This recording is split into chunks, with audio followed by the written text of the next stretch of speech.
Heck, I did open that up. Good, good, good. And I do believe, unless I am mistaken, we are live.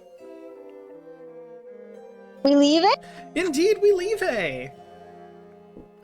Now to post in all these places, with which I do.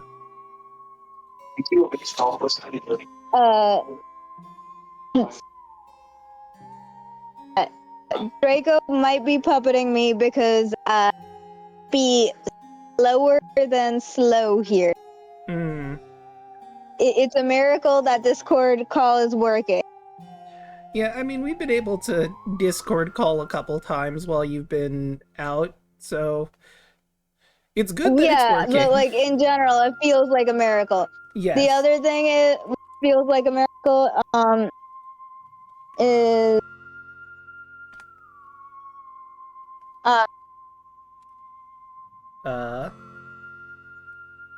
the fact that we're not hard hit. But just because we're currently not hard hit does not mean that Sri Lanka does not need funds and resources. Sri Lanka very, very badly needs funds and resources. Now, the main trouble is not enough transportation to these places, because most of these places have been cut off via mudslide, flooding, via whatever. Right. And we can't communicate with all these people also because telephone lines and all that. Oof. So, it's a multifaceted issue, especially up country, where they've been having the most amount of mudslides because it's up there. Kind of part of the thing if it's up tree. Anyway. If you really like Ceylon tea, Ceylon is the old name for Sri Lanka. By the by. So if you really like that tea, you should always support Sri Lanka. You are cutting out a lot. Because Roll20 just loaded the sheet. Yeah. Might be better just to close the Roll20 so you're not. Yeah, you have been cutting out constantly. We got maybe every other word there. But the important information got through, right? Yeah, I think so. Kind of. Right? Hey, Draco. Mm-hmm. Called it. Mm-hmm. Yeah. Yeah, you did.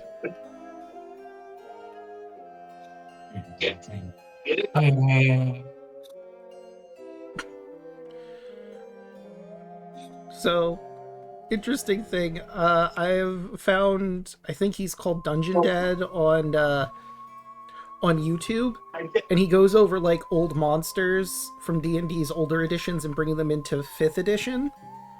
And one episode he was covering this goddess who is an undead goddess of love, who symbolizes eternal love beyond death. And the reason... Oh! Are you talking about the dude that's like terrorizing a red dragon and Taraz? No.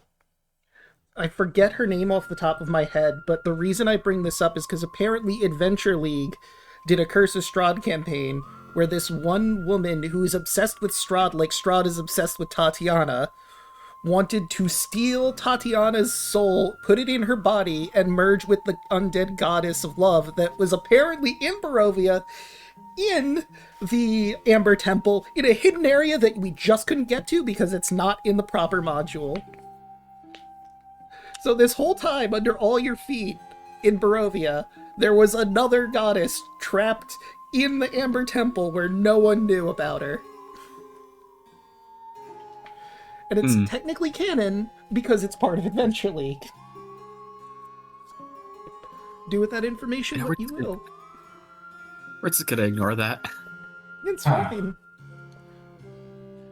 And, like, she's a benevolent goddess, or was, until she was trapped in this, amber coffin and got corrupted by the land.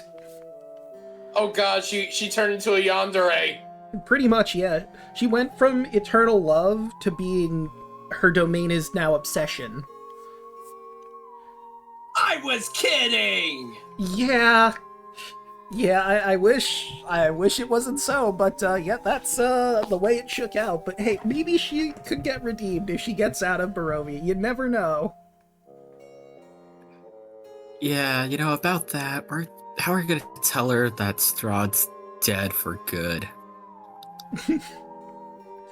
She's been working on this ritual for all this time. It's like, okay, wait. Huh?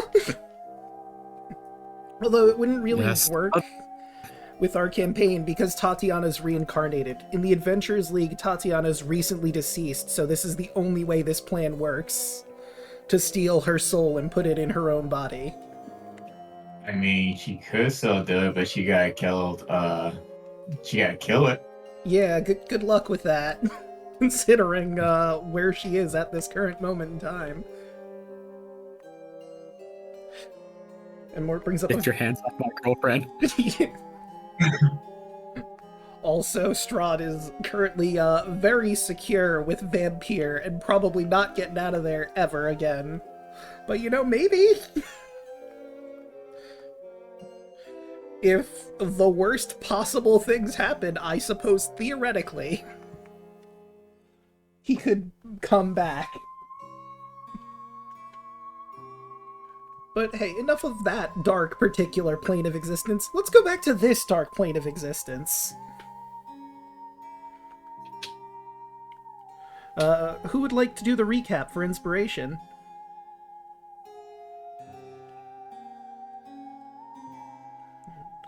Who has not done it yet, or who remembers what happened? Oh, Chaco and Hoshi need to swap your reactives to the Crooked Moon ones. Oh, and Cryptic, you also need to switch yours. I just noticed Owie over there. And Than. Oh, yeah, and Than.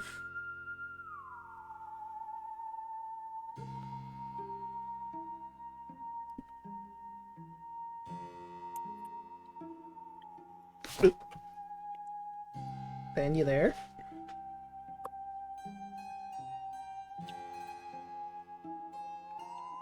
Uh-oh. Maybe he stepped away.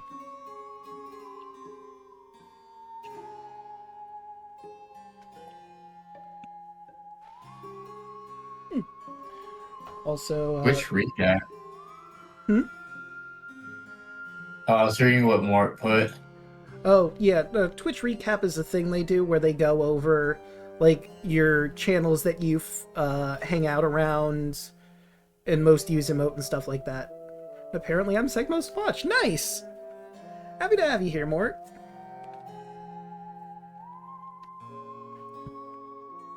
I am curious who's at the top, but...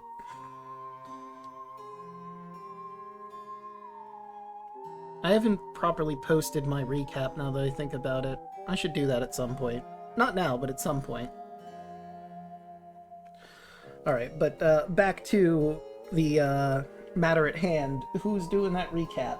I think I already have inspiration, don't I? Didn't I do a recap at some point? Or was that last... You did one. Okay.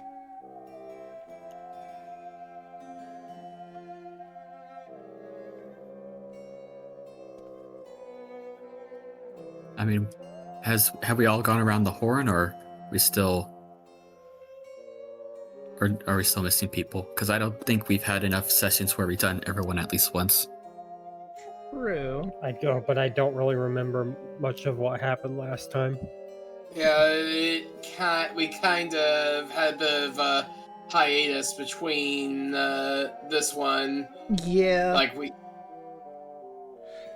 This is one of the probably most important recaps to refamiliarize everyone, admittedly. Because it's been a bit. Oh, Than's fixing his mic. Ah. That explains it. Hmm. Let's see, who has done recaps?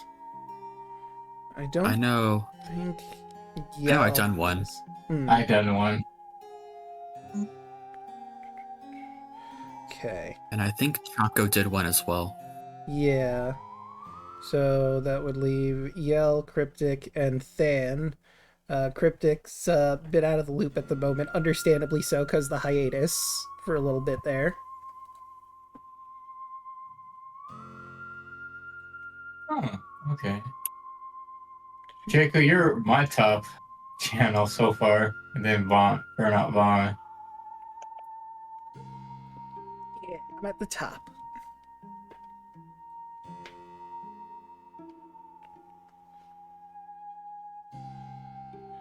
Let's see. I mean, I can't get double inspiration, but to get things moving, I can try and piece things back together. Do you remember what happened, Draco? Yes. I You do can give the actually. inspiration to that. I could give what? To who? Oh yeah, The chat! inspiration I could give chat. inspiration to chat, because chat can't do a recap. So I could...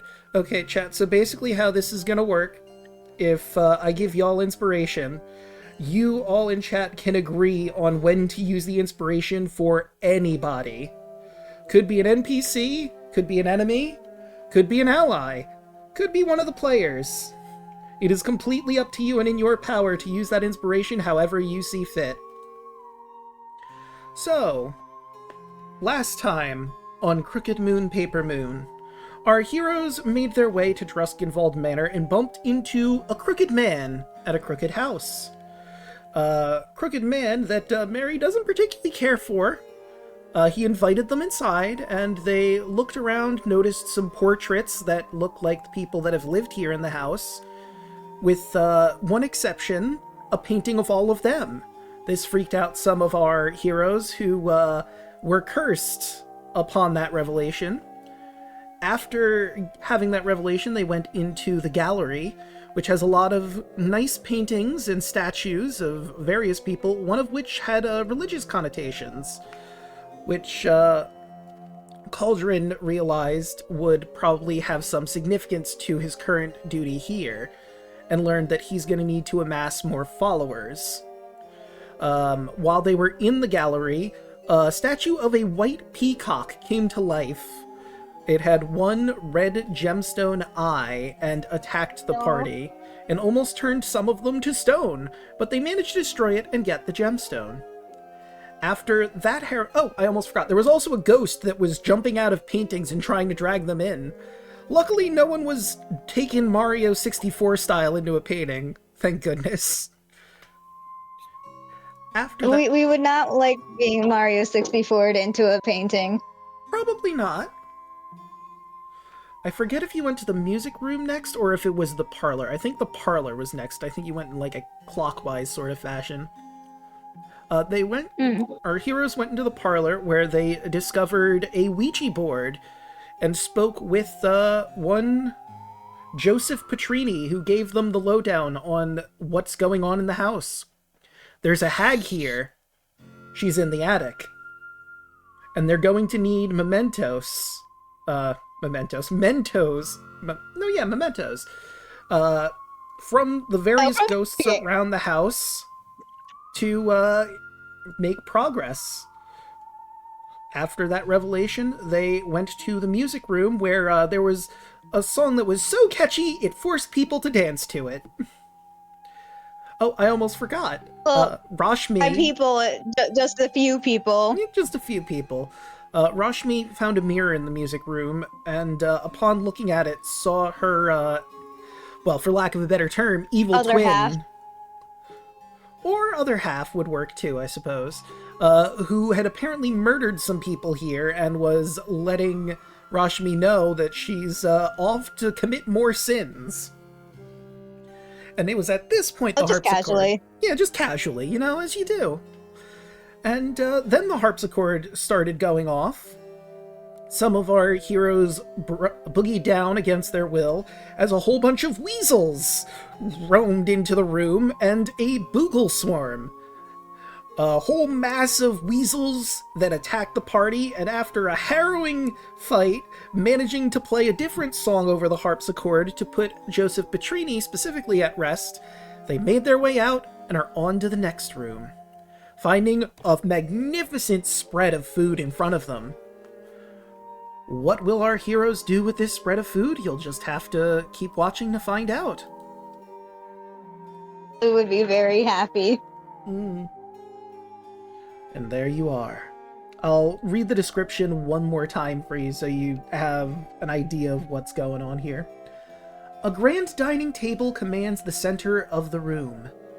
Its surface unnervingly clean, amidst the dust-choked neglect that clings to the surrounding chairs and sideboards and cabinets. But most unsettling of all is the feast spread across the table, a garish display of roasted boar, poultry, fish, and other meats, laid out on gleaming silver platters, plates of sautéed vegetables, bowls of rich gravy, and a tray of sweets complete the banquet. Their aroma intoxicating, almost too perfect. The air is replete with the scent of the feast, but beneath the savory allure lingers a sense of apprehension, as if the meal is waiting for more than just a bite.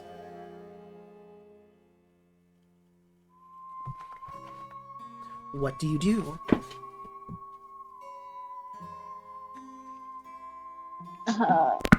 Spells do I have?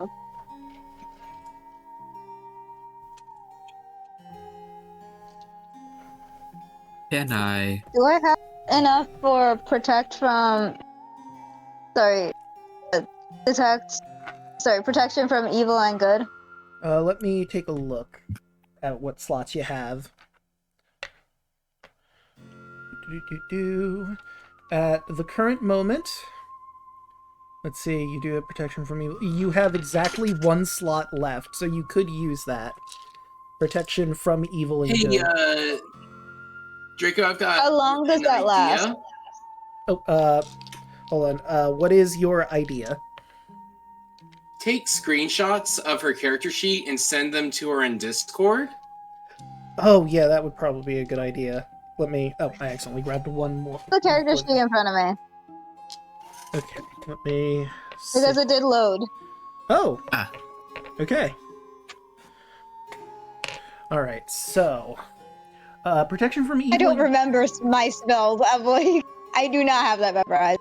Yeah, so protection from evil and good only works on one creature. You touch that creature, and up to 10 minutes they are protected. I'll just, since I opened your sheet, I'll just pop that into the chat there. So that's Which doesn't help you, really, I realize now upon saying that. no. But for If it's everyone creature else- based, it doesn't make any difference. Okay, let me... Yeah, I can probably just do a screenshot. And I also need to put in chat that they have inspiration. Okay, so that is your spells. Oh, has been given inspiration. Because that does make sense. Draco did the entire thing. Right, I have sent to you the screenshot of your spells. Thank you. No problem.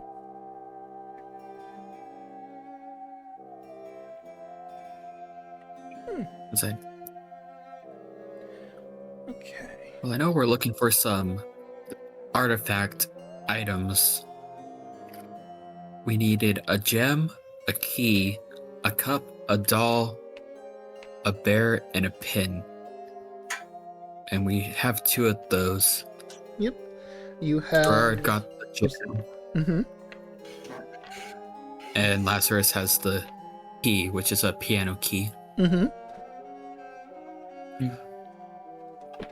So that- can I... So The cup should be in this room, right? Could be. in theory, yes. Well, there's only one way to find out. I'm gonna take a step in to the room and perceive, if possible, Right. for a cup that looks out of place. Okay. Obviously roll a perception check.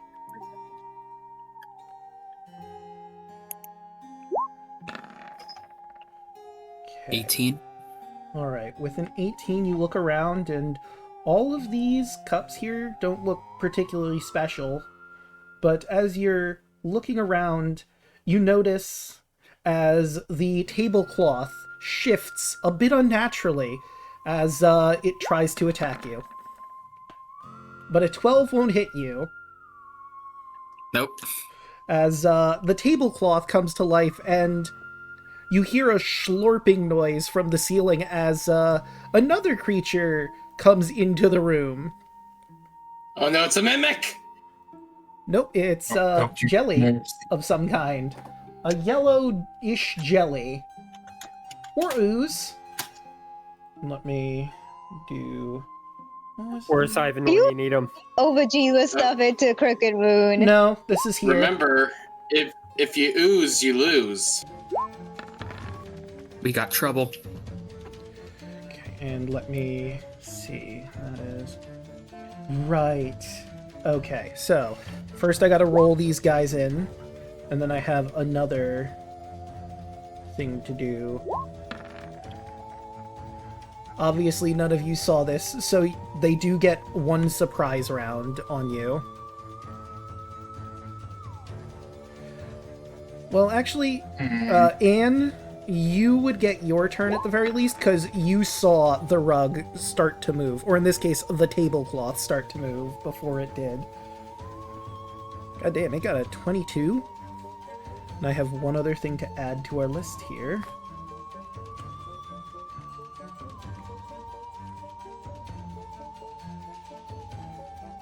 Bop. Oh no, wait. I messed that up. Let me try one more time with that. Oops. Oops.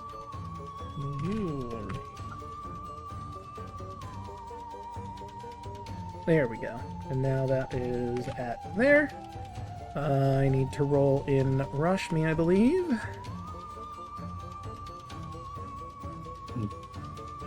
Other than that, I think Yeah. we need Calder. Yes. Let's see.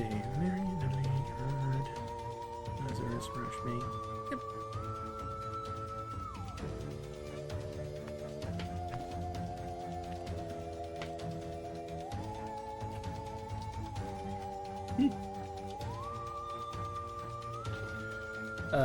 Cryptic?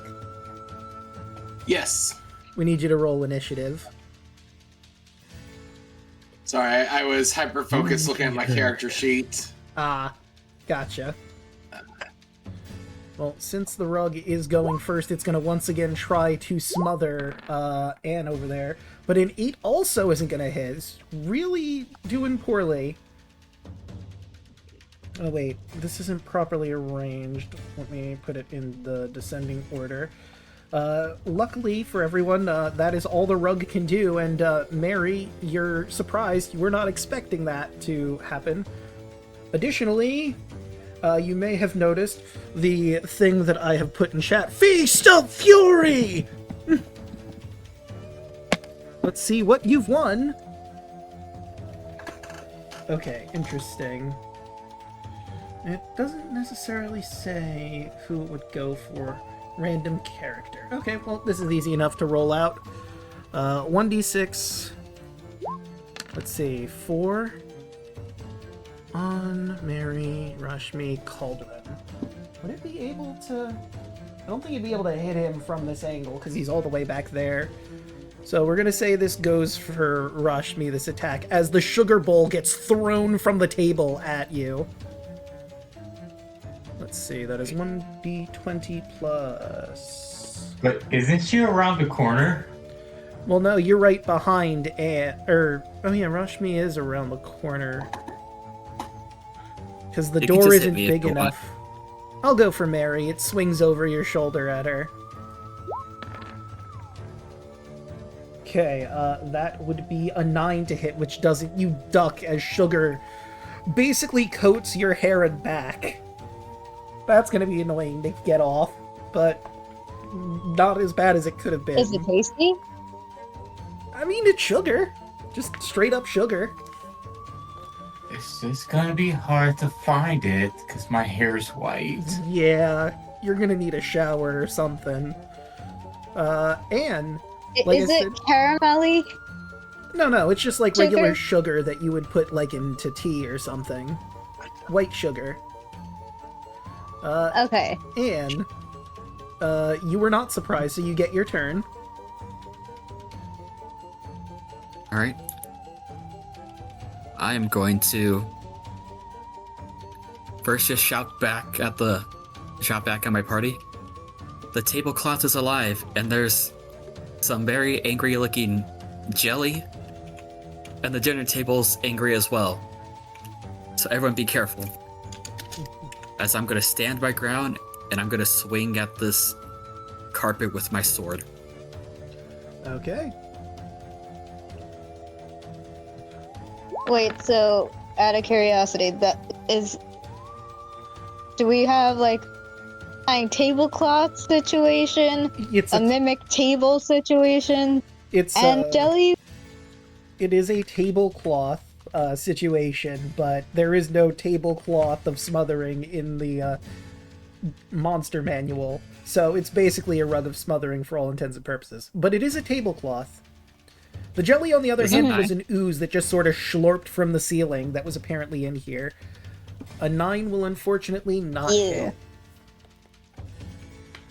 The funny is to mix the two campaigns. Huh. Obajima and Odyssey of the Dragon Lord. Mm. And you know what?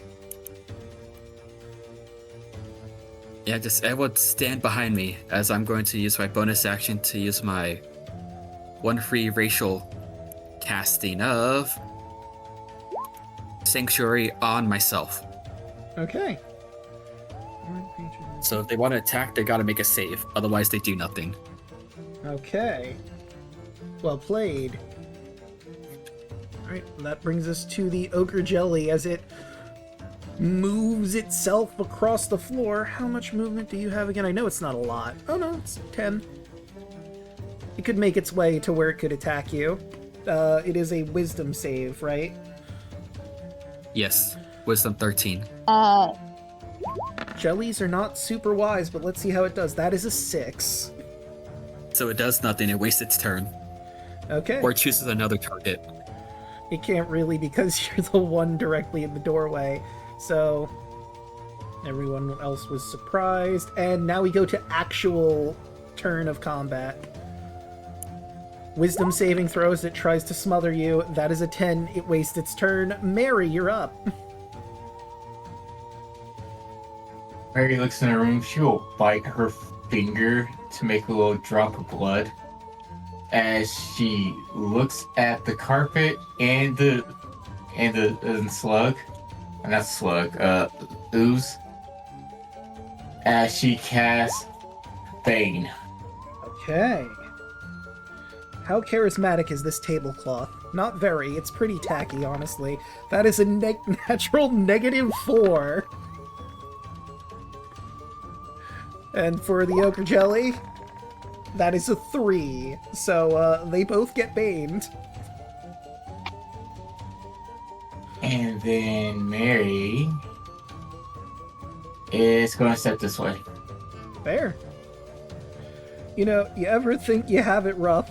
Remember, you can't get a natural -4 like the rug did, or the tablecloth air quotes. Right, let's see. Let's one more time roll on the Feast of Fury. Let's see what's new. No, we already did that one. Let's do a roll. What is new, Scooby-Doo? Let's do Scooby-Doo. Coming after you. Coming after you. Gotta solve the sugar bowls. If the room is trying to attack me, does that mean the room has to make a save as well? It's not a creature is the thing that has stats. This is just stuff getting yoked at you. So, like, it doesn't have anything that it could possibly do a save with. And that is... Like, how wise is the house itself? I doubt it. It says a creature. It doesn't. I don't think this counts as a creature. Yeah, there's fair no enough. proper creature here. So let's see what that is a 9. And you juke to the left as a lobster claw gets flung at you. There was some nice lobster on the table, and now it's, clawless. So, that missed you. Speaking of which, Anne, your turn again. Me? You know, No, Anne. Oh, N. you know what? I'm gonna hold the line. I'm just gonna shout back. Everyone attack it from range. I'll keep them distracted. So for my action, I'm going to give the help action against the, I'll go against the jelly. So Okay. whoever attacks the jelly next has advantage. Right. And help does not break sanctuary. That makes sense. Right, so is that it for your turn, or... Yep. I'm holding the line. Okay, Jelly, that's a 6. It can't do nothing. That brings us to Gerard. One of our best ranged attackers. Yeah. Well, technically, that jelly has to do a D4 too. Oh, you're right. Let me subtract a d4 from that. Hold on. I forgot about the Bane. So it actually rolled a 4.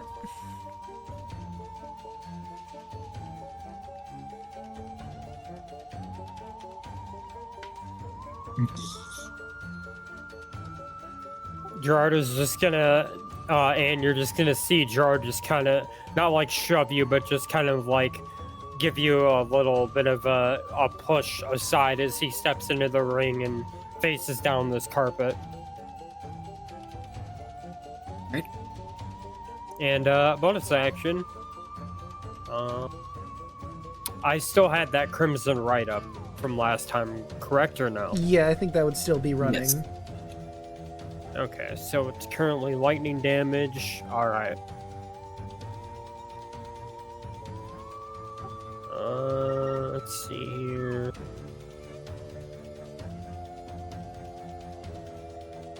Oh yeah, and Mary had a shield of faith, I believe, from Rashmi? Yes. Okay, so keep in mind... that Sorry, you are- let me put phones on. Okay. I think I have headphones. Right. Also, keep in mind I heard that you rush are- me. Yes, I was saying that you put a shield of faith on Mary. So that's probably... it's still active and you're still concentrating on it, so keep that in mind, that you were concentrating on that spell. So I can't just... I can't I put mean, a melee attack on top of it. I was thinking a melee attack and then divine smiting. you could. It's just if you Divine Smite, you're using a spell slot. I don't think regular Divine Smite is concentration. It's not. Yeah, so all that means is that you're concentrating on Shield of Faith. If you cast Protection from Good and Evil, Bless, Detect Poison and Disease, Heroism, Divine Favor, those are all concentration spells. So you would break Shield of Faith and then cast that spell. All the spells that wouldn't necessarily break. Wait. Is Sanctuary only good if I specifically No, if attack? the creature is Sanctuary cast breaks. on... Oh, sorry, go ahead. I was gonna say Sanctuary breaks if whoever gains the benefit if they make an offensive action. So like since I'm casted it on myself, if I were to swing my sword, it would break. But since I'm not taking a hostile action, it's still maintaining. And it's a not concentration, so you could stack Sanctuary I can do offensive things. Mm-hmm. Yeah, if you put Sanctuary on someone else. Alright. While you guys are discussing that, I'm gonna swing with the axe. Okay. 16. Oh yeah, that hits. That's max damage, baby. 14 slashing. Nice. No, go figure. The tablecloth, not the most tanky of creatures in this house. Who'da thunk? We got the right damage. That's true, you do still have your right damage. And 2 lightning. 2 lightning. Alright. And is that it for Gerard? Yep, he's just sizing up this carpet. Right, and that will bring us to Cauldron. Okay. Well, I suppose I will 5, 10 enter the room.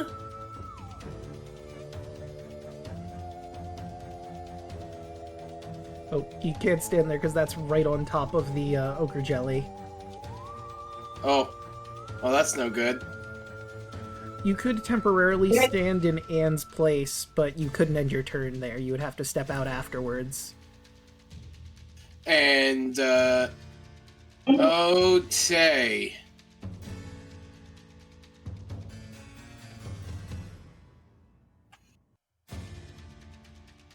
Great sword +1.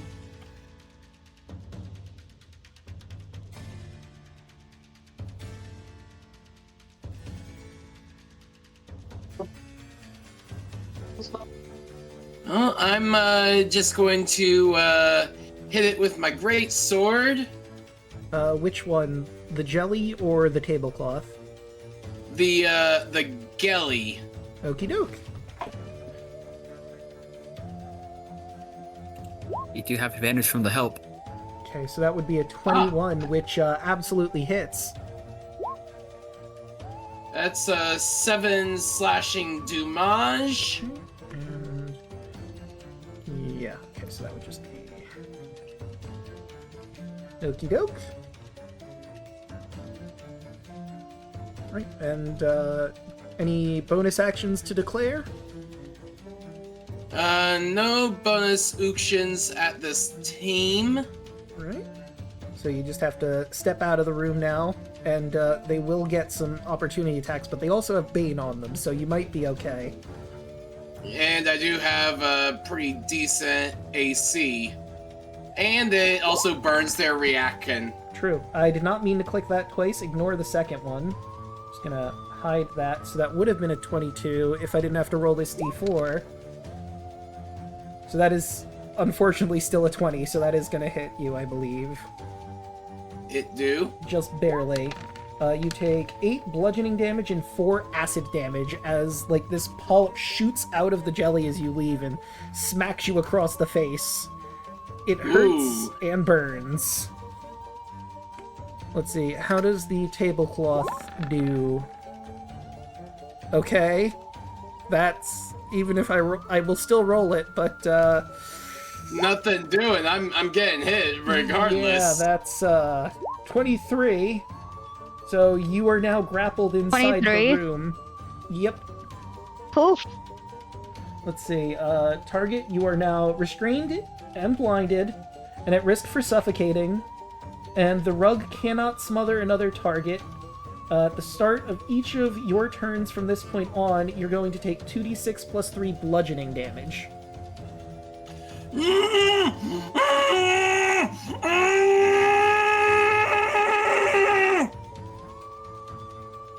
Told you to attack from range.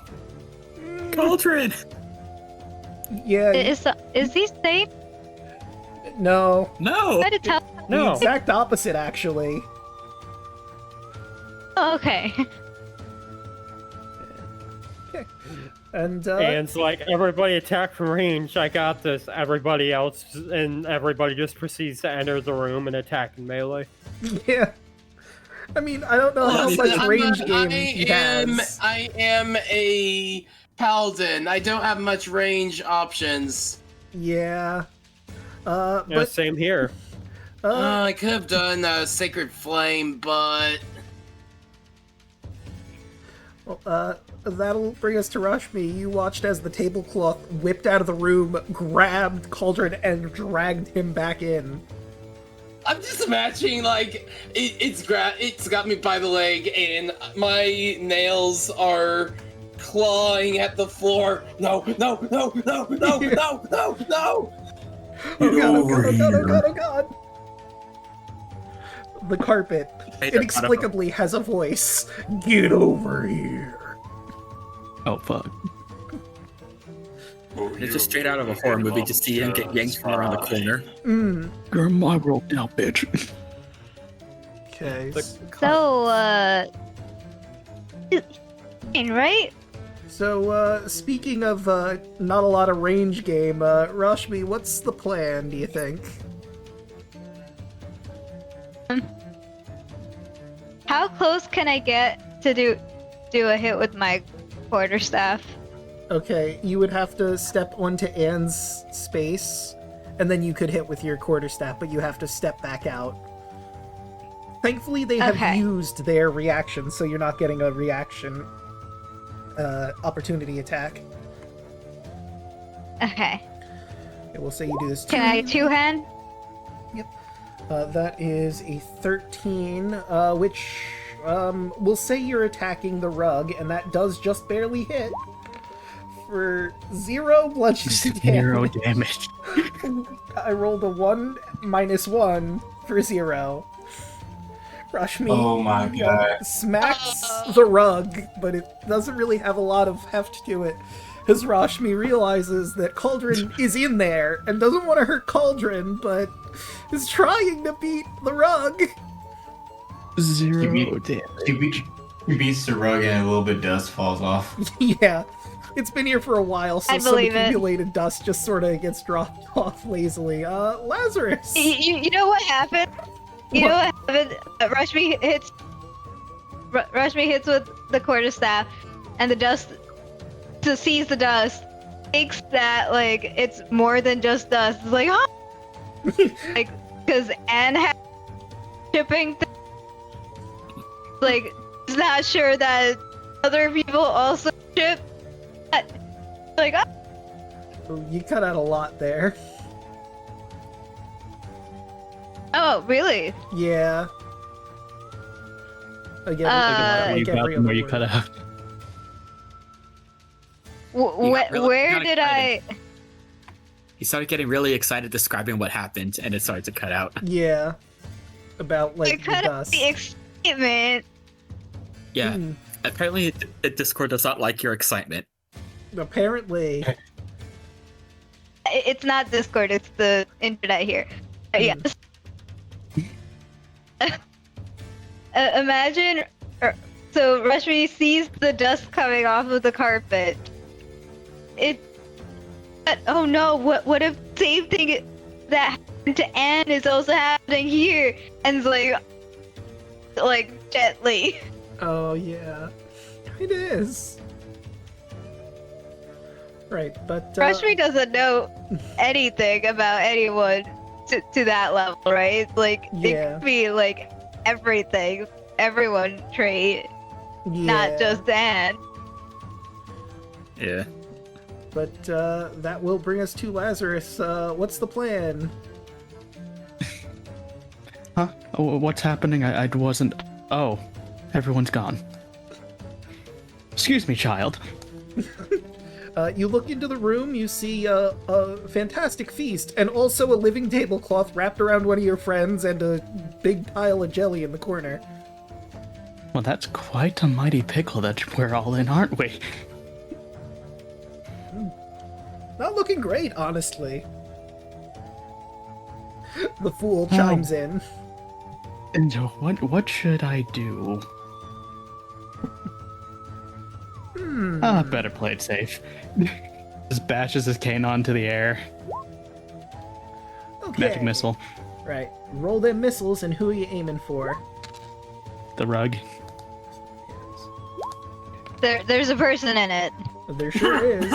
5, 7, 9. We'll be alright. So that's -9 to the rug, and I forget. Let me take a look at the rug, because I think you do take some. Yep. While it's grappling a creature, the rug only takes half the damage dealt to it, and Cauldron takes the other half. So that's. Oh no! cut in half would be 5, I believe. Yep, 5. I hope Cauldron is tanky. He would survive that hit, for sure. Actually rolled pretty garbage on my magic missile. Yeah.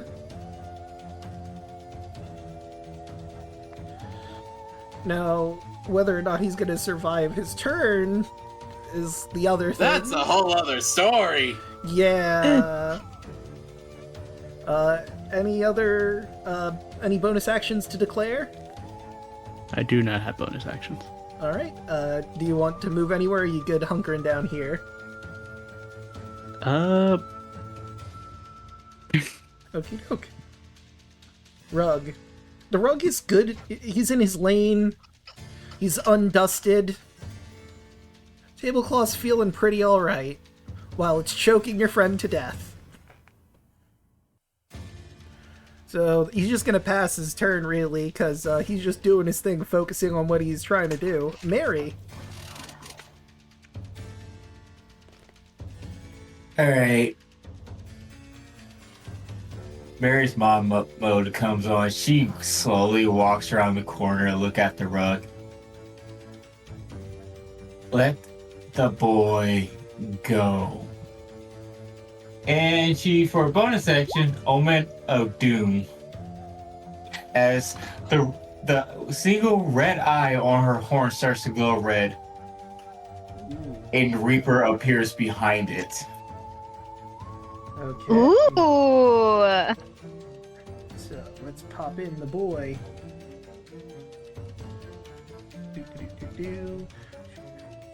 Alright, so does he have to roll anything, the rug, or?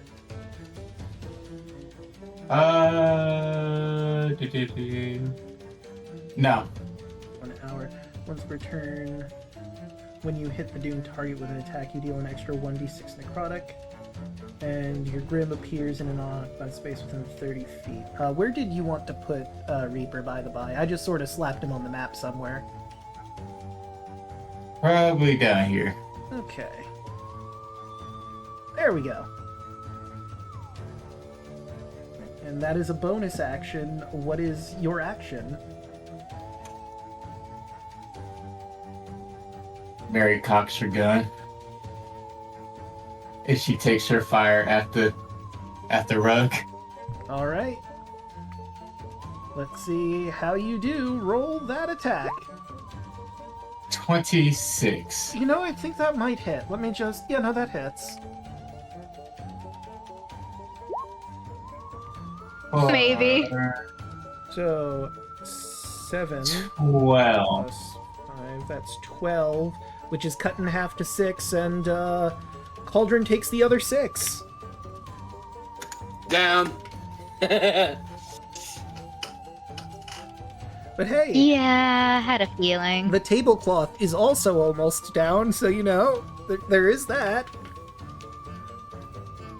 If you, Almost is not the same as down, though. but if you could get it down before it goes over to Cauldron's turn, he won't take damage while he is KO'd. Which is good, because then he won't fail the death saving throw. I'm coming soon, eh? And I now forgot for that was a thing. and now for Reaper. Yep. Mary looks at Reaper, rip it up. And he's going to take a bite at it. Yeah, that's gonna hit. So that would be cut in half to 4. 4. And you would also take 4. Is that 1 failed save when you get hit? I believe so. If that's damage, I think that's 1 or 2 failed saves. I think it is 1 failed 1. save, but if you roll like a natural 1 on your death saves, that's 2 failed. That's the 2. Yeah. Okay. And that would be it for Mary, I believe. And Reaper. Yeah. Which brings us once more to the Feast of Fury! Feast of Fury! Feast of Fury! Feast of Fury! Let's see what we got here. Did I do it right? Yes. go for that one. Okay. That is hilarious. Okay, let's see. This time it's gonna shoot towards Gerard. Let's see. That is an 8. Gerard, you're focusing on the room around you as you notice a cream puff launch from the table to try and hit you in the face. You dodge and it splatters against the wall. Anne! We eat Yeah, the food that's just- being thrown around. Yeah, he just casually like sidesteps it, like very clearly, like that's not his interest right now. But serious question: what if we try to eat it? Well, it's funny you mentioned that. With the cream puff specifically, it doesn't do damage, it just chokes you as it gets caught in your throat. Mm. You would have to take your action to clear it from your throat, but yeah, the cream puff specifically you're not going to want to try and eat. While it gets lodged at you at Mach 10. I can hear Hoshi having flashbacks right now. No, not again. Fucking popcorn. So, Anne, what you gonna do? I think I'm gonna have to risk it. Because this rug looks like it's on death's door, right? Yeah, no, it's looking real tore up. What was once a somewhat nice but kind of bland tablecloth has now, like, all sorts of holes and burn marks in it.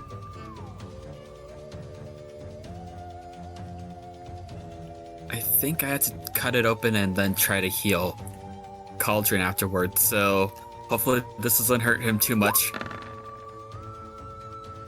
Well, No. yeah, that's not gonna hurt him at all, thankfully. Does he get a +2 because he's flanking technically with Reaper? I think it's just kind of Is an 11 awkward enough? angle. I don't know if that would constitute flanking. I guess, and that would give you a +2 to hit. Why do you have advantage? No, I'm just saying. Because +2, 9 + 2 would be 11. Right, yes. So, unfortunately, that just barely misses. As the rug sort of shifts, or the tablecloth shifts a little bit, some of the stuff, silverware clatters to the floor. Bonus action. Don't worry, Cauldron, we'll get you up. Heal for 6. Hey, Cauldron, you're back to consciousness and still suffocating.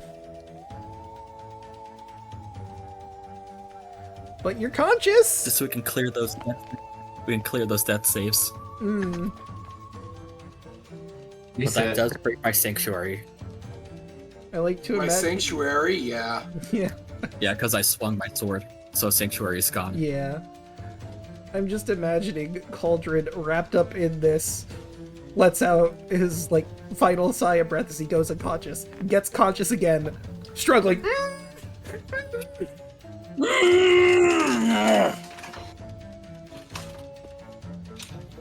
Right, jelly time. It's gonna pseudopod at Anne. That is a 23. Oops, I did not mean to get rid of that. And 1d4, that would be a 21 to hit. So that will hit on. You will take 12 bludgeoning and 1 acid. if only if Ivan was here. If only. Ow. Yeah, probably hurt a bit. Gerard, this tablecloth is still standing, but barely.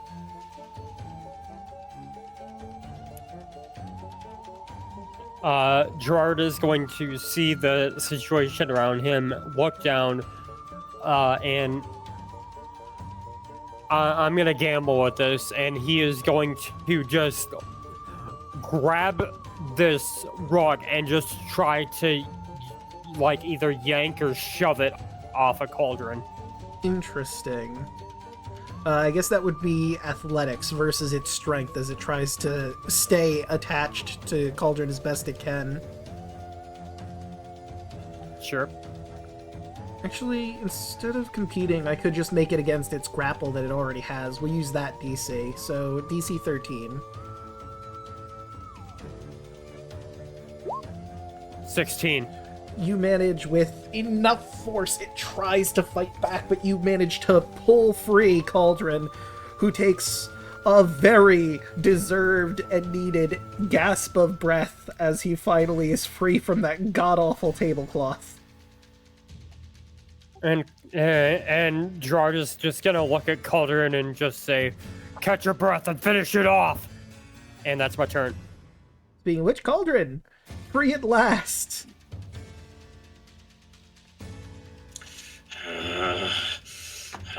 You're going to pay for that? No, he's not. Yeah, 11 will not hit. You try to swing at it, but you're still a little disoriented after losing consciousness, regaining consciousness, suffocating immediately after, and getting your breath back. It has been a I've got wild... drain bam. I've got drain damage. Yeah. It has been a hell of a few seconds. I'm up. I'm down again. I'm back up. I can breathe. Rush me! I'm gonna try and run in and hit the rug again. You know what? Let's try. Alright. Let's see. Kya! A 19 will hit for 1 damage. And then Rashmi steps out, and the predictable happens. Hulk on the head. 14 does not hit Rashmi. But what about the pseudopod? Okay, I thought I clicked it, but it's not going. Okay, it was just thinking about it. An 8 would not... Oh yeah, I forgot to reduce them by the d4s. I'll roll them through. So, the rug, in actuality, rolled a 13, and the pseudopod from the ogre jelly was a 5. So Rashmi is not beaten. Let's see, that was 5, 10, 15, 20. She's gonna move out of the way so other people can get in. Lazarus even. Lazarus.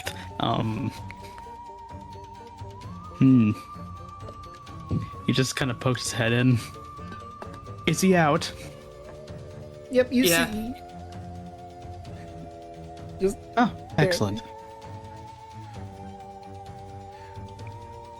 Tablecloth looks like it's gonna try and grab someone again, though.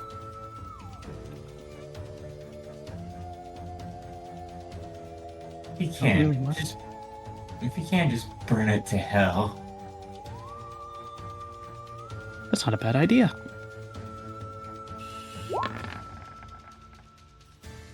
Oh yeah, 18 that on hits. firebolt. That absolutely hits. Kind of looks like he's rolling around something in his mouth, and he spits out a fire wad at it. And 4 damage. yep, that is enough to That take it feels down. so. I love the imagery of that. It's like, You spit your ball of fire, and you all watch as this tablecloth burst into flames. It tries to pat itself out, but it is a tablecloth, and it continues to burn until there is nothing but cinders. And I spit at you, sir. Right. Any other movement? Because you're, well, you'll have to move off of Mary's spot at the very least. Yeah, let me see if I have enough movement for something. Yeah, I can get in there. Gotta get in there. I have to. where is he when we need him? All right. And that will bring us to Mary. And since the Doom creature is gone, Reaper is also gone. Ah. Pop. He But Mary's fades. gonna run into the room. 5, 10, 15, 20, 25 to here. Flip around, and she is going to take a shot. Click, click, boom. 21 Oh yeah, that hits. for 12. Nice. You shoot through the jelly, leaving a hole. It slowly closes back up, but the damage is clearly there.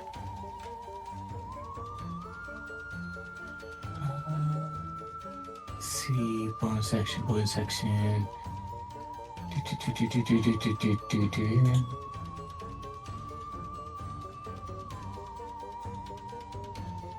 That's it. That's it for me. Yep. Right, once more we go back to the Feast of Fury. There's so many targets in here, I'm gonna roll a d6 to see who it hits. Looks like it's gonna be going for Anne, but what is going for her? What one was that? That is... 15. It's the Lobster Claw again. Another Lobster Claw gets flung at Anne. 20 is gonna hit you. Ow. You do not see it coming, but you certainly feel it as from Mach 10, from out of nowhere, a lobster claw cuts you across the face. And let's see, that would be minus... Yeah. You're... Okay, not too bad. You take 4 damage from that. Ah. And that will bring us to Anne.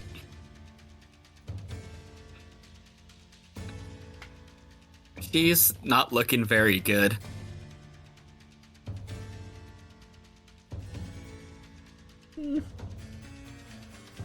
Let's see. I think what I'm going to do... What's the range on this spell? Let me see.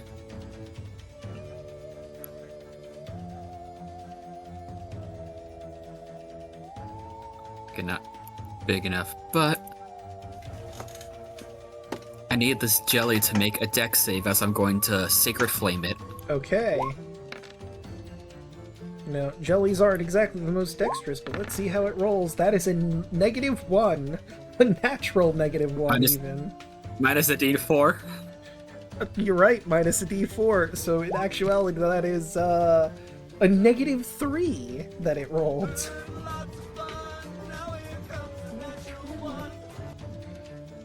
Right, so As it takes 6 radiant damage and shoots out a pepper breath. you launch your holy light from your mouth and it burns away some of the jelly. It still looks like it's willing to fight you, though. And speaking of, do you have any bonus actions before I click the button?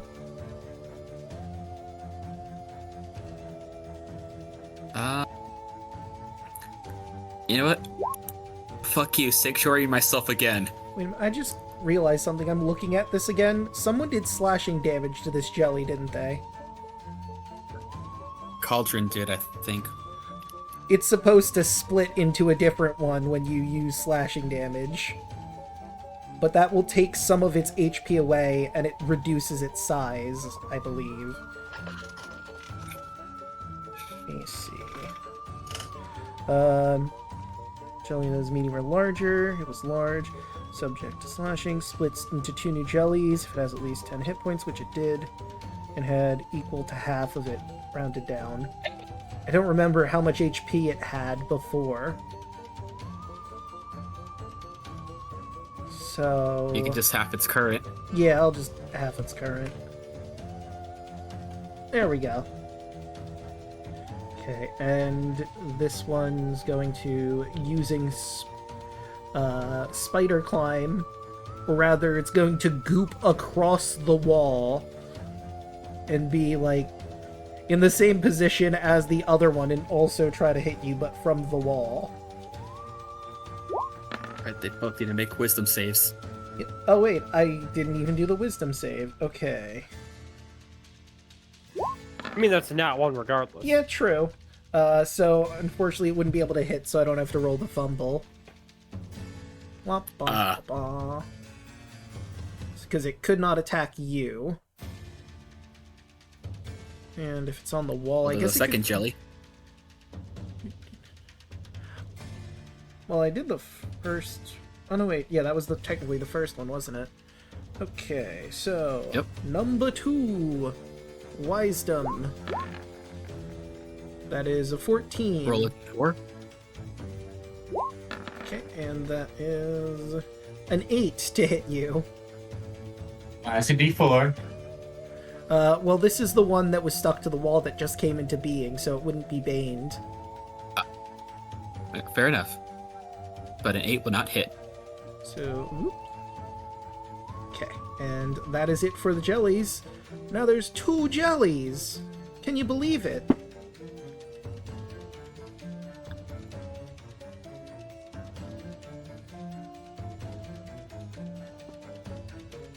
And that will bring us to Gerard.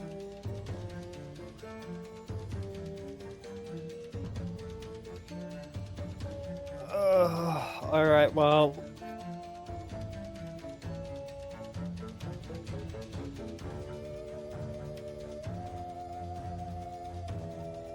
I'm just gonna have you do a quick acrobatics check to get up on the table, because you did get up on the table. He's fine. He's fine. Yeah. Easy enough, you hop up on the table, throwing no regard to whatever crap is on this table, kicking it aside as you move across and over. And the funny part is, all I have right now for melee is slashing damage. Oh boy. But Hopefully, you can kill it hey. before it splits. hey, fuck it, we ball. Hmm. Alright, get a one-hander with the battle axe again. Oh, I need to reduce this one's hit points because he split. Hold on. 23 will hit. So it's gonna take 8 slashing and 4 right. So And 8 slashing, 4 lightning. Okay, so that is enough to take this one down. You, how do you want to do this? So he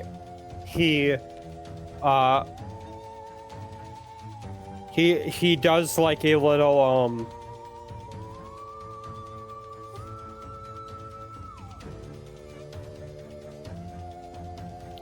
he just does like a big old leap to get onto the table and then just runs forward and with the axe in hand stops right before the edge of the table, and the axe just carries the momentum as he just sideways slashes it in half. Okay, you cut it horizontally in half, and it looks like it was going to make another one, but because of the electric damage, you managed to shock it and keep it from making more. Above board, you know what's funny? Both of the damage types that you do would cause it to split. Electric and slashing causes it to split. But thankfully, he didn't have nearly enough HP for creating more of him. So you're good. Alright, and that's his turn. Right, that will bring us to Cauldron. Okay. Not seeing who is still up. Let me move the, For 'Cause some that reason, one's- this room is dark. Yeah, there's not really light in this room, honestly.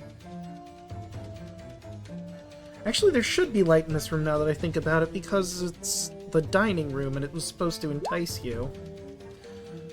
And I'm gonna temporarily just pop in daylight mode. That's a 12 to hit. That will hit. 14 slashing damage. That is more than enough to take it down. How would you like to do this? Stab and twist the magic, burning it to ash. All right. You slash through the slime and twist it, and you watch as the blade twists inside as its opaque slime becomes brighter as the magic lights it up inside, and it falls to the ground, dead. And you know what? Just for the fun of it, one last thing, even though combat is over. Let's see what the last thing thrown at you is. So that is that. Let's roll to see who gets it thrown at them. That would be... Where is... Okay, so that's 1, 2, 3, 4, 5. Say 1, 2, 3, 4. Ah, okay, so that would be at Mary, and what was it that I rolled? Ah! See, that is +4. So, Mary, you look as, in horror, a fish comes flying towards you, and that will hit as you get slapped across the face with a roast fish. And you take, let's see, what is that? +2. Mary, you take... Does it talk? No, it does not. It's roasted. So it's not. It's... So it's not gonna say, "Give me that fillet of fish." No, it is not. But It is not fillet of Okay. fish delicious. you do get smacked across the face by this roast fish, Mary, and you are now poisoned until the end of your next turn. But since combat's over, that's gonna go away pretty quickly. You just feel kind of gross getting slapped with a roast fish. Say like Mary gets slapped, she topples backwards. And as she sits up, she just does like a huh.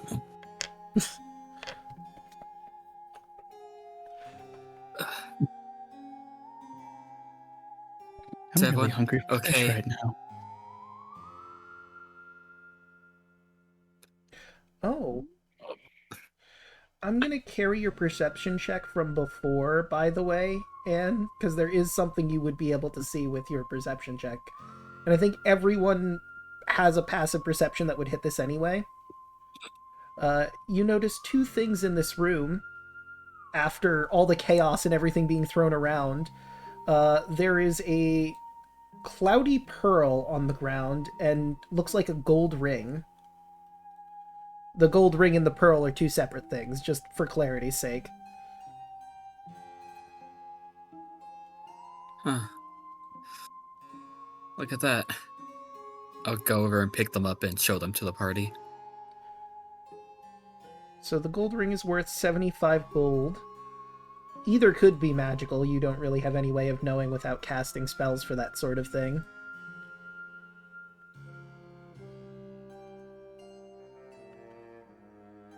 Hmm.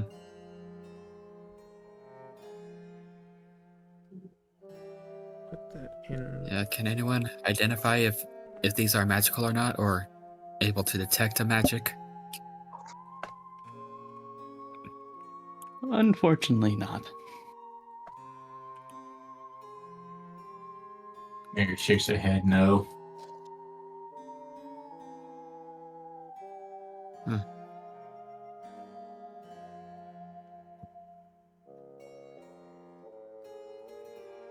I think I'll be able to do this, but it'll just give me some time to sit down and look over it. Alright. The rest of you, can you look around this room to see if we can find a artifact? Draco, I'm going to take 10 minutes to ritually cast Detect Magic. Alright, let me find this. You discover that this is a Pearl of Power. The pearl here. That's good. Ooh, fancy. Pearl of Power. Let me grab the description for that, because I don't think they actually have it in here. Once this loads, it is a... There we go. It requires attunement from a spellcaster. While this pearl is on your person, you can use an action to speak the pearl's command word and regain 1 expended spell slot. If the expended slot was 4th level or higher, the new slot is 3rd level. Once you have used the pearl, it can't be used again until the next dusk. And I will Really good. copy and put that into the party notes as well. Was the ring magical or? The ring is just a very pretty gold ring. I would like that pearl power. Yeah, I think Anne will just kind of like, hey Lazarus, catch, and she'll just toss you the pearl. That's a magician's item. You'll find it very useful. Wait, Mary The walk up. beetle under the table. He very fumbly juggles it around and then falls to the ground. Mary walk up behind Keldred and rub his back and cast Cure Wounds. Right, Cauldron heals for 5. Appreciate Do I have it. lay on hand left? Let me take a look at your... It looks like it, yes. It looks like I you will have... use the lay on hand. Yeah, it looks like you have all 15 points, which... Have you used any lay on hands while you were in here? I don't remember. I feel like you... Not in Don't here. think. Not here. Okay.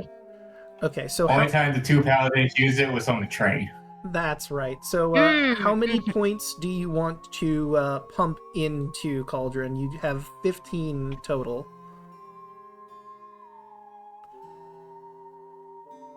Let's stick with 5 for now. Okay, 5's good. so an additional 5. That brings your lay on hands points to 10. And Cauldron back up to a reasonable amount of HP.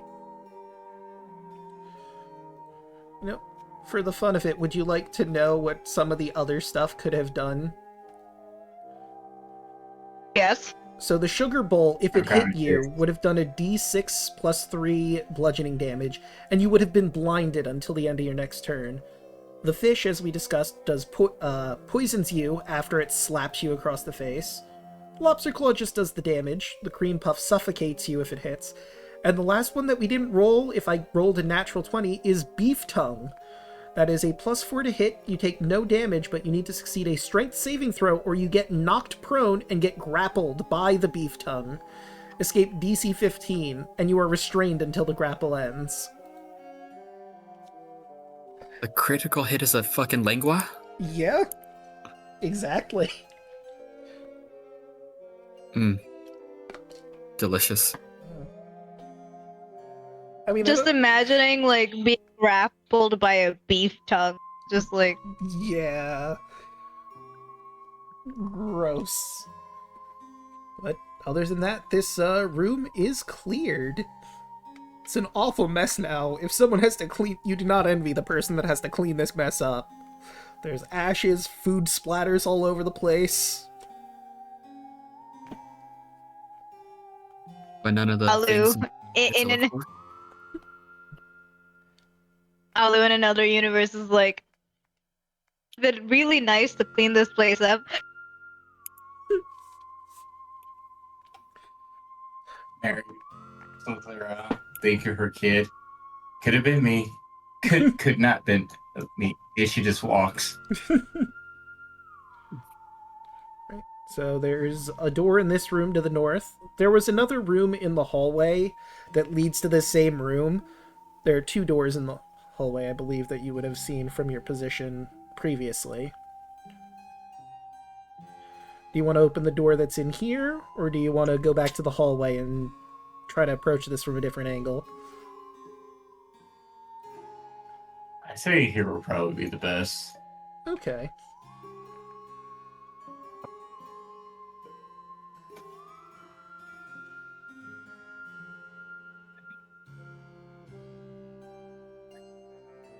Before we go any further, I just want to heal myself really quick because I'm very hurt. Hmm. Please do. Not anymore. Okay. I didn't take any damage that fight, right? No, you didn't. Okay.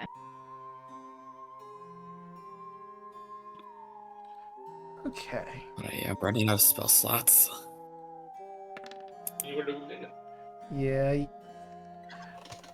I don't know where you would, but you might want to try and hunker down at some point to take a long rest.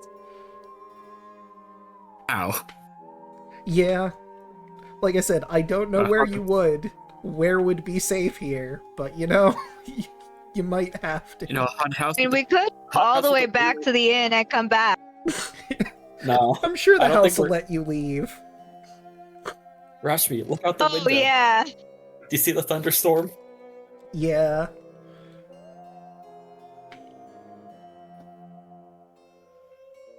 It's still going really hard out there. If you could leave the house. You're not sure if you can at this point, but if you could, it is a hell of a storm out there.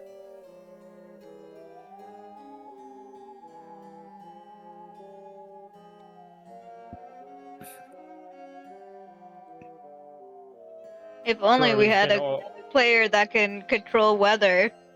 Yeah, that's way later. Gerard is gonna just open this door here at the top. Alright. Okay, and let me describe the room as you see it. The kitchen lies in utter ruin, its floor littered with shards of broken pottery and rusted cutlery.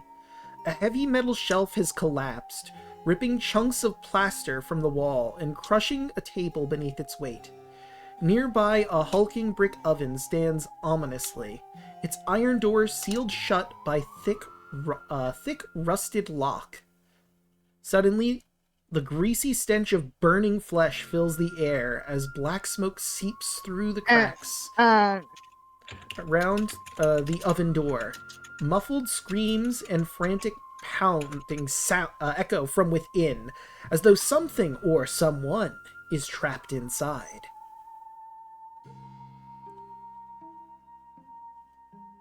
Sorry, Draco. Give me a moment. No worries.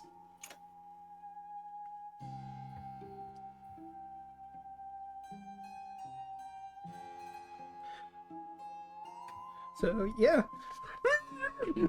Boom, boom, boom. Gerard is immediately just gonna rush over and try to yank open the door on the oven.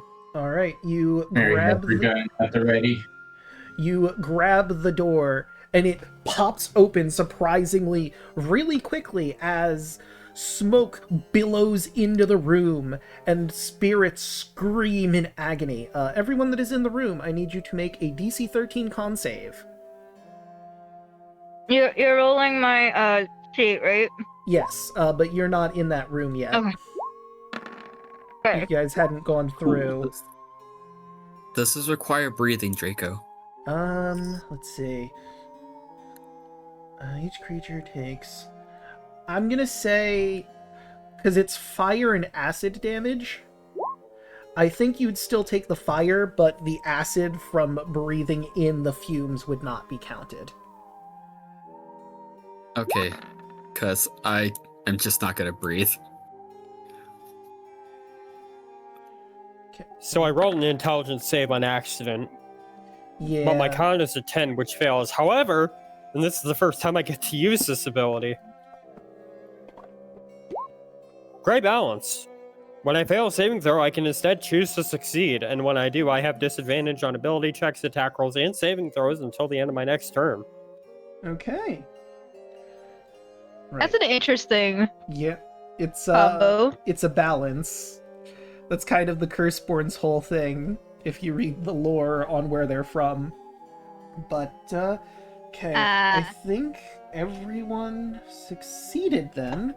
Let me double check the half as much. Okay, so I will roll 2d6s. That is 5 fire and 2 acid. Ignore the... I didn't mean to put the +2 in there. So instead that would be 1, 2. So 7 damage. 7 divided by 2. Everyone would take 4 fire and acid damage altogether. Except for Anne, who just takes the fire damage. And you only take half of that, which would be 5 by 2. So you take, I think it'd be 3. Yeah, 3 fire damage for Anne. And Yay! And as the smoke billows into the room and the burning spirits rush out of the stove, the oven grows cold. And it seems like things have calmed down in this room. For now. If anyone wants to... actually, does anyone have a passive perception of 15? I do. Mine's 17. Gerard, you were I a bit, do. you were a bit distracted at the moment when you heard the screaming and banging, but now that you look at the rusted lock, you notice there are some glyphs on it that are slowly beginning to fade. You get the feeling that's what caused the screaming agony and the fire and acid nonsense that followed. Fuck it, Arcana check. Right, with an Arcana check. That's an 8, I probably don't know. Yeah, you can't quite discern it. You have the feeling that maybe you could have disarmed it if you had noticed sooner, but you just went straight in and grabbed it before you could do anything.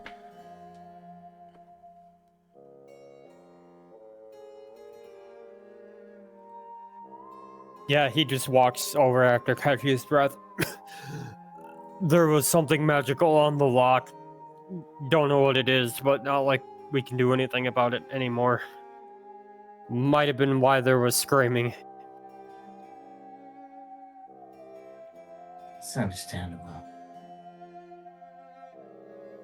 So I believe this door here... Anne pours her head out. Yep, it leads back to the hallway. Yep. So we have a door up here, and then we got this door right here around the corner. Mm-hmm. And there's also a door up here that you can pretty much reason goes all to the same room.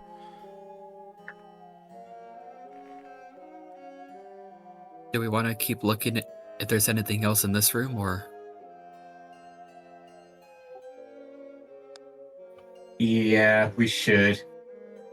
Can I make a perception check? Sure. Oh, it certainly wouldn't hurt. 25, what did my special high see? With the 25, your specialized C, not a lot. It is a absolute mess in here. You try to move some of the nonsense on the floor around, but you don't find anything of note or value in this room.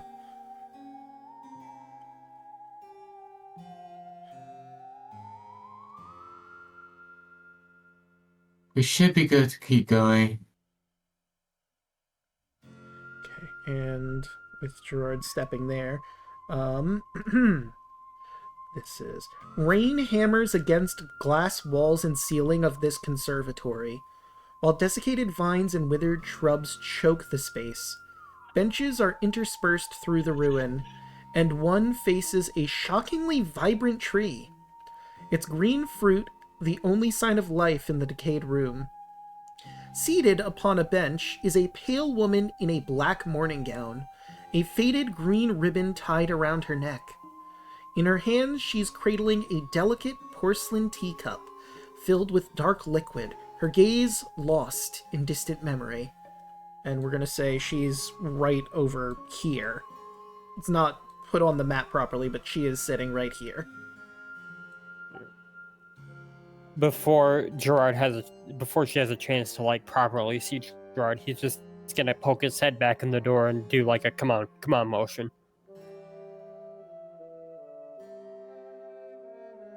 I'll follow suit. As you look at her, I believe you'd probably recognize her actually as, since you've seen all of them in the painting in the the foyer rather, this appears to be Petunia Lockwood.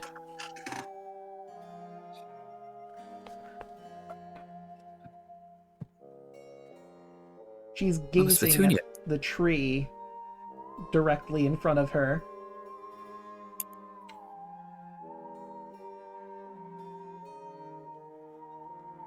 Anne's gonna try calling out to her. Miss Petunia, are you okay? We're here to help. Help? What is there to help? We're perfectly fine here. You can roll a insight check if you like. I mean, 11. I was gonna say, do I have to? Because that kind of just... I'm going with my own natural intuition, like, You could. no, you're not fine.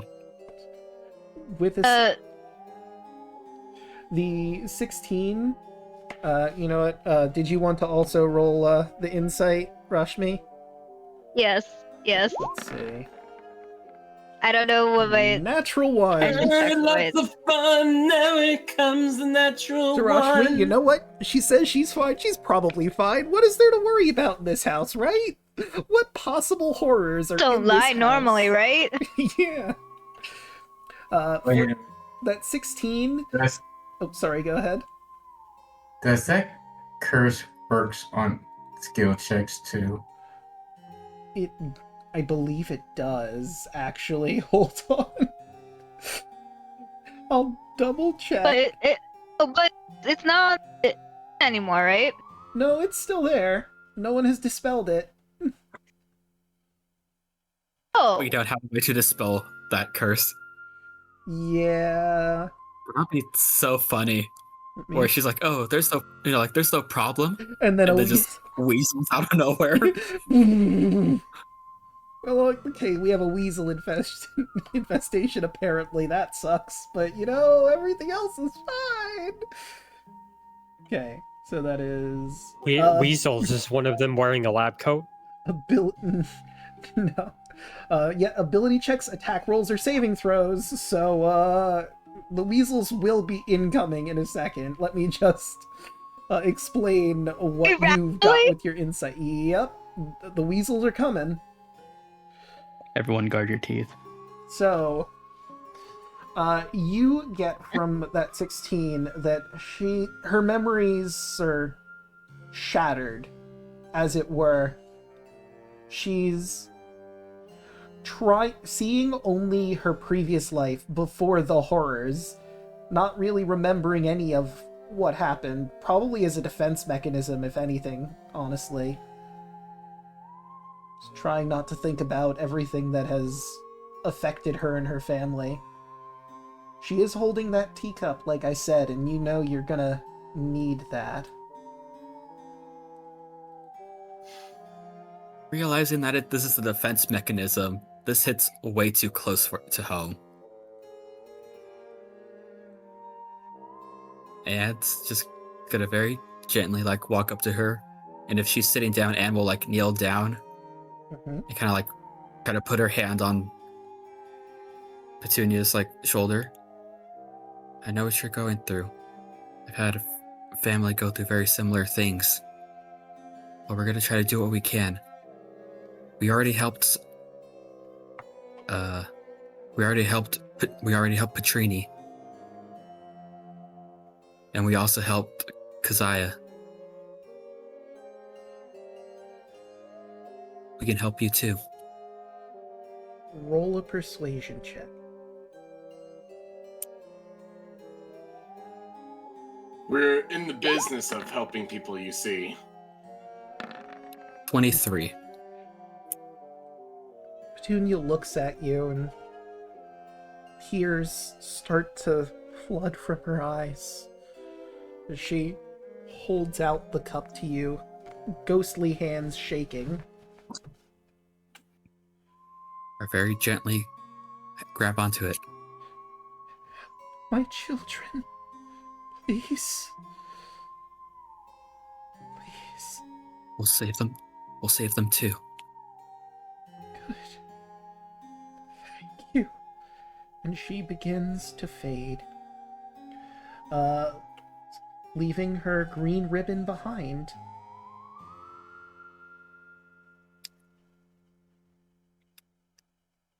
Oh, Put pick away up the the ribbon. cup. Or Oh, you want? You can get the ribbon if you want. okay. And maybe you'll identify that. But as Petunia fades, you hear rustling in the bushes all around you, or I suppose vines, I said, as careening out of the we'll say it's over here by Rashme is another Boogle swarm. Oh god, they're going for my shorts! Hmm. Teeth in your shorts? Listen, I keep rations in my shorts. Yeah, no, that makes sense. Which include teeth? They would go for the food too. I mean, they are weasels. Also, this is gonna be a surprise attack. No one expects the Boogle swarm. I expected the Boogle swarm. Above board, everyone expected the boo. I mean, you Except knew me, I think. above game, of course you knew, because you know the curse. In game, you had no idea they were coming. But a Mort, 16 won't if- hit. Mort, if he was here, he would level this whole house.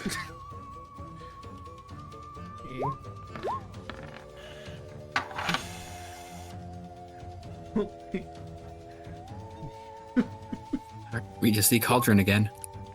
Oh, Mm-hmm. never mind. I think that's everybody? Yep. Did you roll me? I did, yes. Alright, Cauldron's on first. Okay. The weasels I'm, are coming. I'm gonna give a stabbity stab. Does a 13 hit? It sure does.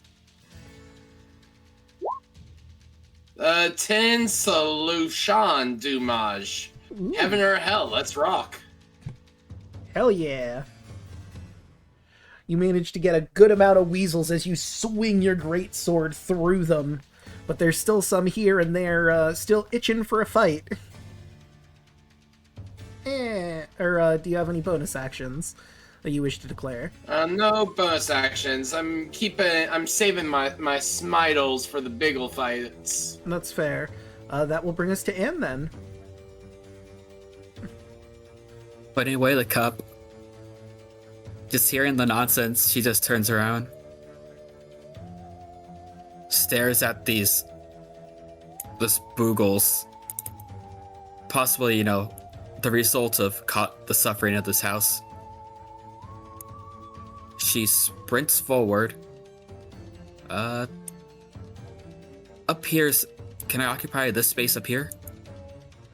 Yes, you could. You're gonna be, in some dead vines, though, so you're gonna get a bit scratched up, but no real actual damage. It'll just be uncomfortable. That's fine. Anne's just gonna come in. And with a renowned vigor, takes a swing with her sword. 16. Yes, that will hit. 6 slashing. 6. Okay. Any bonus actions? No. She just stands there posed with her sword out. This old rusted blade that looks like it's starting to glint with a little bit of magic as I end my turn. Right, and that'll bring us to Gerard.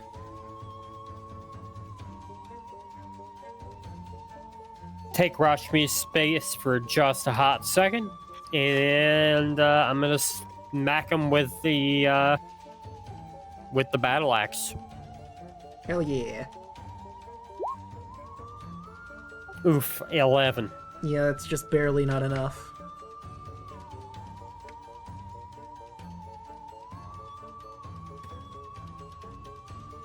take a step back, and that's turn. All right, they will take an opportunity attack on you. But an 11 I don't believe will hit. Nope. Bringing us to Lazarus. Lazarus is going to raise up his hand as he clenches his fingers to his palm, and some ghostly cat-like claws appear from the ground, and I'm going to cast Chill Touch. Ooh. Okay, roll the spell attack.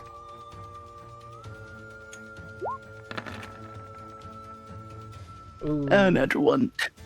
Well, let's see what you've won for your natural 1. And let's see. Master 5. Natural one. Number 5. Okay. And let's roll. You go and try to create your not astral. Spectral, that was the word I was looking for. The spectral hand underneath these boogles, but as you're lifting your hand, you pull a muscle. That hurt.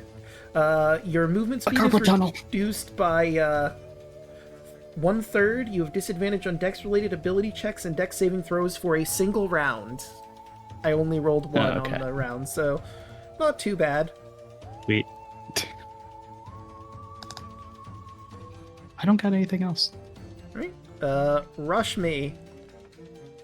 Weasels! Lots of them! I am weasels. I will. I still only have the one spell slot, right? Correct.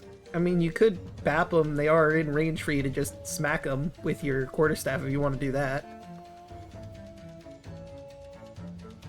I will.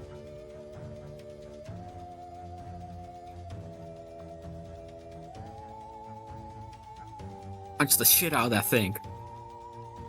Yeah. Give him a good old smack. That is a 4, which unfortunately will miss. They did take an opportunity attack on someone. Do you want to move away from the Boogle Swarm, or do you want to just stay here for the time being?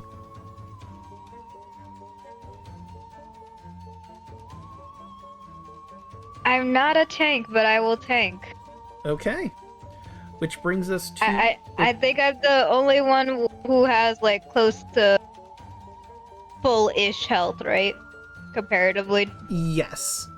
Because I haven't gotten hit much. Yeah, you do have a decent amount of health. So that will bring us to the Boogle Sword. I looked at their sheet, and there's something hilarious considering what just happened, like, in the dining room.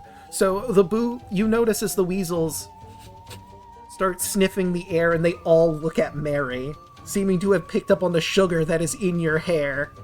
And they make a beeline towards Mary and start trying to pick the sugar out of your hair. You have weasels all up in there trying, like, chewing on your hair. Can I take an opportunity to my threat range? Oh, absolutely. Move over. Everyone can that was around them. 21. Oh yeah, that hits. 8 damage. Okay, and... Move over, squirrel in my pants. Here comes weasels in my hair. Weasels in the hair! Okay, and that 12 will hit for 3, which is just enough to kill them before they get to up in Mary's hair. Like, you managed to take them out. They were very clearly going to try and climb all over Mary, but you wipe them out before they can cause any havoc. I would say technically only Anne would get the opportunity attack since the weasels never left Cauldron or Rashmi's. Oh yeah, you're space. right. So then, never mind. Let me give them back their health. Plus 3. Get rid of that X. So My carpal tunnel. the reason I'm I'm just gonna show you what this is. Sweet Tooth. If the swarm can see or smell sugar at the start of its turn, it must use all its movement to move closer to the sugar. If it reaches the sugar, the swarm becomes incapacitated until the start of its next turn, as it consumes the sugar, and this trait doesn't function again until the swarm finishes a short or long rest. So, they are no longer hostile, but they are all up in Mary's hair, pulling the sugar out. It's not a great feeling, I would imagine, for poor Mary. Well, I mean, hey, on it's the either plus side- not a great feeling or it's an amazing feeling because it's getting cleared out. It's like, Yeah, but there's a bunch of weasels on top of her head chewing through her Yeah. hair. I mean, hey, plus side, if they're incapacitated, that's free advantage. True. Unfortunately, I Yeah, got rid Mary of the just turn stabbed the order. shit out of them. Okay, so let me I believe it was Mary's turn. add turn. And because they just went there at the bottom of the turn order. And then, yeah, Mary would come after. So, to the back. So Mary, what are you gonna do? You got weasels in your hair.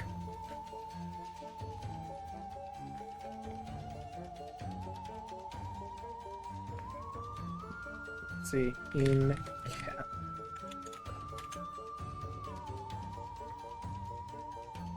Let's see, what is that grant? this,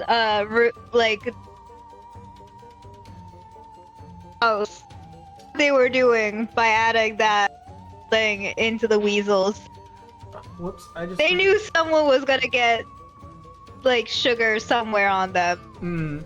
I just realized I forgot to move chat's view so they didn't see the kitchen and they didn't see this room. But now they're properly here. Let's see. Can't take actions or reactions, that's all. Did we lose Hoshi? Oh, Shit.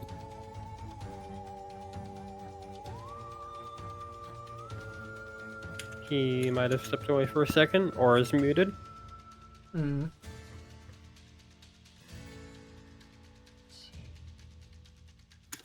everyone back in. We're at turn. At turn. Well, I guess if Mary just finishes them off, we don't need the rest of the turn order. True. Just save you some work. Yeah.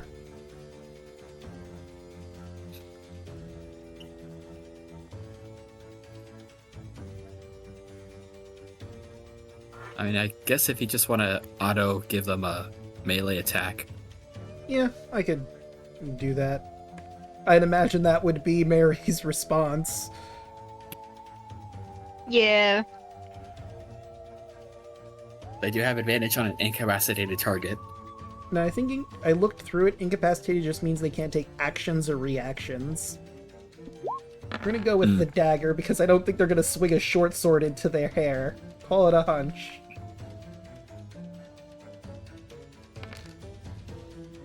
Okay, 7 is enough to take them down. As Mary starts just swinging her dagger into her hair, cutting some of it in the process. But more importantly, killing those weasels. Unfortunately, also, covering her hair in blood. So hey, no longer any sugar in there, just weasel saliva and blood.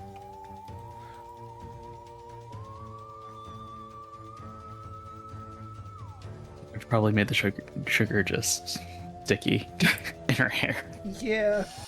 I go over to Mary and say, it's a, there's a hair person back in town. Okay.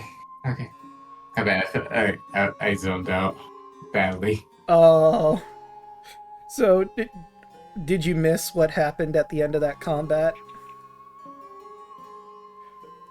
Yeah, I kind of fell asleep a little. So, the weasels noticed the sugar in your hair, rushed over to Mary, and started swarming your hair. They were incapacitated while they ate the sugar in your hair. But they were up in Mary's hair.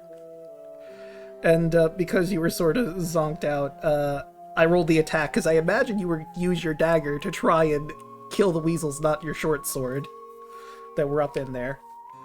So now Mary, her hair is no longer filled with sugar. Yeah. It's filled with weasel saliva and blood.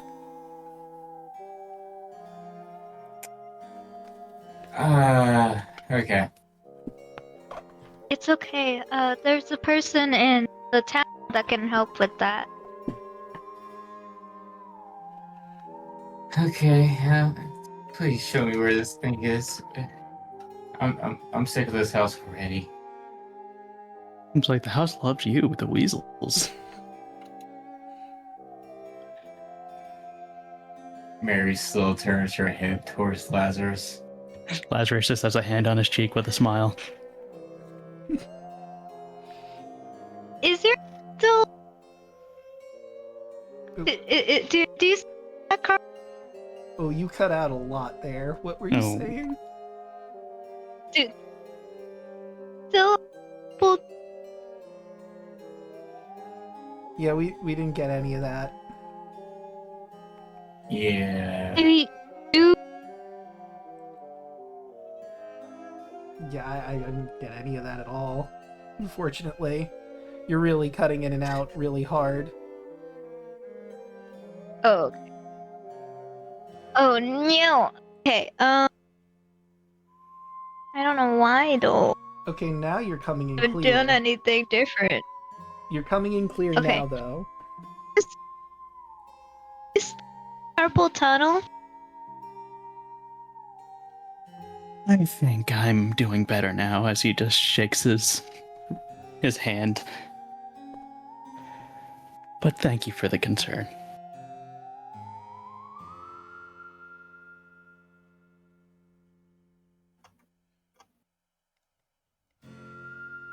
So it's... Oh, I would say you would know just instinctively. You've explored everything on the first floor at this time. You have a nice green ribbon and one of the things you need. Do you want to try and identify the ribbon if it's magical, or just go pretty ribbon and move on? Yeah, I'll try identifizzles. Do you have the Anyway, you wanna identify take spell? 10 minutes. I does not. So I For should still I am a sword boy. I still have detect magic, so at the very least, I'll be able to know if there is magic and a school of magic coming off of it. yeah, let me find. Takes like an hour to attune to an item, right? I believe so, yeah. So you would have gotten a short rest from when someone attuned to the Pearl of Power. Or did you not attune to it yet? I did not attune to it yet. Okay, so you don't have that at the time being, so you would have to take the hour to do so. With Detect Magic, you would learn that the ribbon is magical. I'm just looking through to see what the property would be. What school of magic. What is healing magic classified under? divination. Evocation. Evocation. That work in this instance? Let's see. A lot of healing magic is evocation. Some of it is also necrotic, like Raise Dead and such, but let me see. Oh, it's a location. Okay. And you get a +5. I guess, given what I'm seeing here, it makes sense for it to be enchantment magic? I think. Whatever that ribbon is, it is magical. Has a bunch of random stuff coming out from it. If you want to take that cauldron, I'm not going to stop you. I know what Petunia was going through. My family's dealt with a lot of trauma trying to heal stuff like that. So if you're going to carry that ribbon, you better take damn good care of it. Of course. The next interesting question. The ribbon is meant to be worn around the neck like you saw. Do you tie it around your neck or just hold on to it for now? I'll strap tie around my neck. Okay, so this magic item is instant attunement once it's tied around your neck. You now have a +5 bonus to your death saving throws, and it grants you the following properties. So it's wrapped around your neck now. You're instantly attuned to it. If you wrapped the ribbon around a dead creature, if it hasn't been dead for like 10 days, if you wrap the ribbon around the neck of a dead creature that has been dead no longer than 10 days, and it wasn't undead when it died, it returns to life as if by the Raise Dead spell. It instantly attunes to the ribbon. The creature dies immediately if its attunement to the ribbon ends, or if the ribbon is removed. You have the ribbon mending ability. When you drop to 0 hit points, you can use your reaction to immediately regain hit points equal to half your level, minimum of 1. Once this property is used, it can't be used again until the next dusk or until you roll a 20 on the d20 for a death saving throw. However, this item is cursed. Creatures other than you that are within 60 feet of you have a -1 penalty to their death saving throws, and this penalty will increase by 1 each time you use the ribbon's mending property. So as of right now, no one has this penalty because you haven't used the mending property yet. I'm gonna stay away from you. And I'm just going to copy that and put that into your notes. Alright, let's close off that because I don't need that. They're a heavy bird in their cauldron. Mm. Try not to die. Okay, and there you go. And that's straight from this module. Sadly, I don't think there's like an entry in here that I could show you, but you can, I think, look up the green ribbon in the compendium and find it. As that's from this book proper.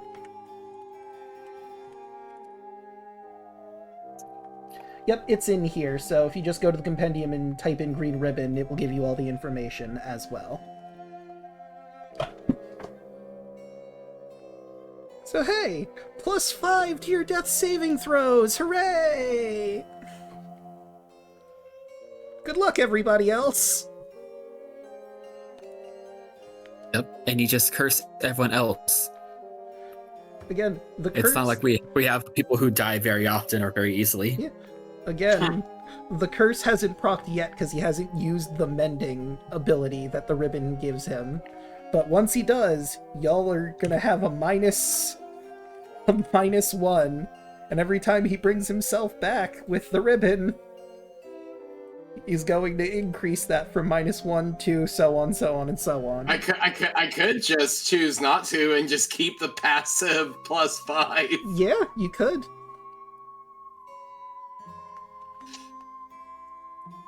Actually, But that does I also think bear a good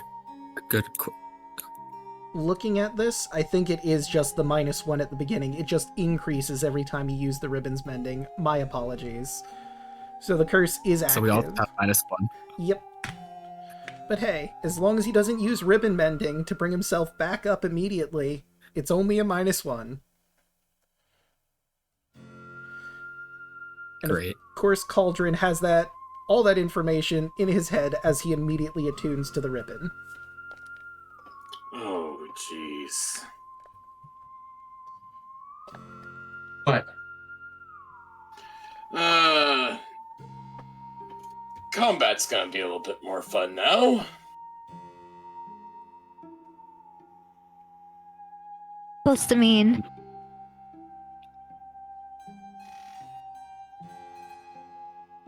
Well, bully for me, sucks for everyone else.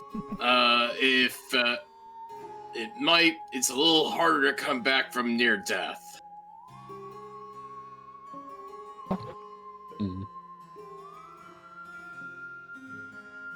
Also, it's important to mention in the description, it's hard to think why you'd ever want to remove it. So you know the information, you know about the curse, but you don't want to remove the ribbon right now.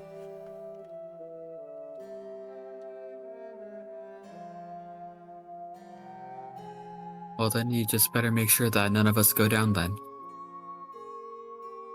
You took the words right out of my mouth.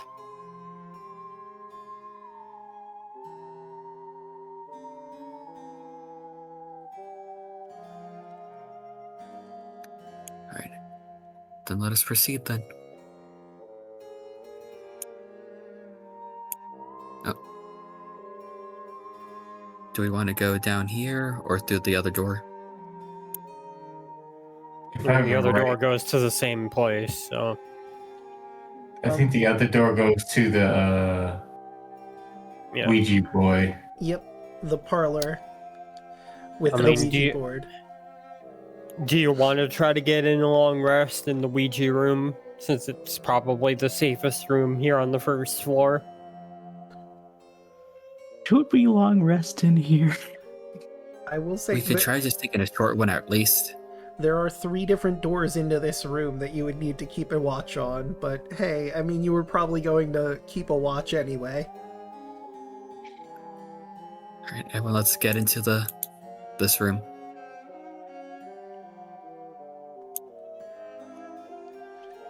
And I'm gonna Roll just power. imagine that you're gonna close the doors, so I'm just gonna do that. Unless you want to keep them wide open, but I cannot imagine you would do such a thing. Open door policy. You know what? Come on in, weasels. You're all right. Can some of this furniture be No. like... Oh, open door policy sounds like something a barbarian would do. Fair. Oh wait, I just realized also, this room is dark because the fireplace went out.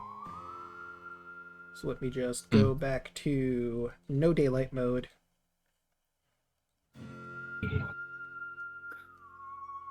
Very Could we, good. like, grab these chairs and, like, put them, like, under the doorknob so that, like, they can't open the doors? Oh yeah, absolutely.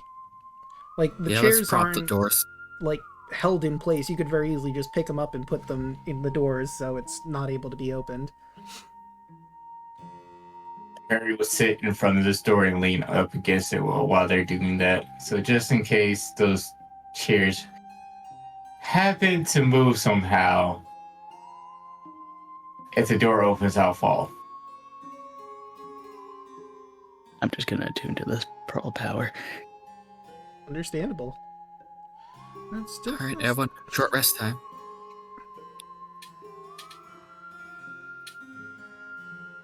And I'm Oh, we're gonna- doing short rest. Of I'm not sure if we get a long rest, so... one I'm- spell slot, right? You still only have Yep. one spell slot, yes. Unless you're taking a long rest, but it seems like this is just going to be a short rest for the time being. Yeah. Do you have... Draco, mean- does Jillian have Harness Divine Power as well? I believe so. Let me see. Yes. Then you can get one slot back, Okay. because Channel Divinity recharges on short rest. Roll Divinity, Turn Unholy. Where is... Harness... It's in the. I'm not seeing it. Let me see. Oh, no, there it is. Harness Divine Power. Yeah, so you can get one slot back, and then regain your Channel Divinity at the end of the short rest. Okay, so we will give you back one of your level 1 slots. Obviously, any shields and what have you would run out. So I'll take off that from Mary. And you know what? For funsies. For funsies? High or low? Whoever wants to call it. Hi. Okay, high? No. Interesting. Okay. Alright, you managed to hunker down in here, and thankfully nothing seems to accost you.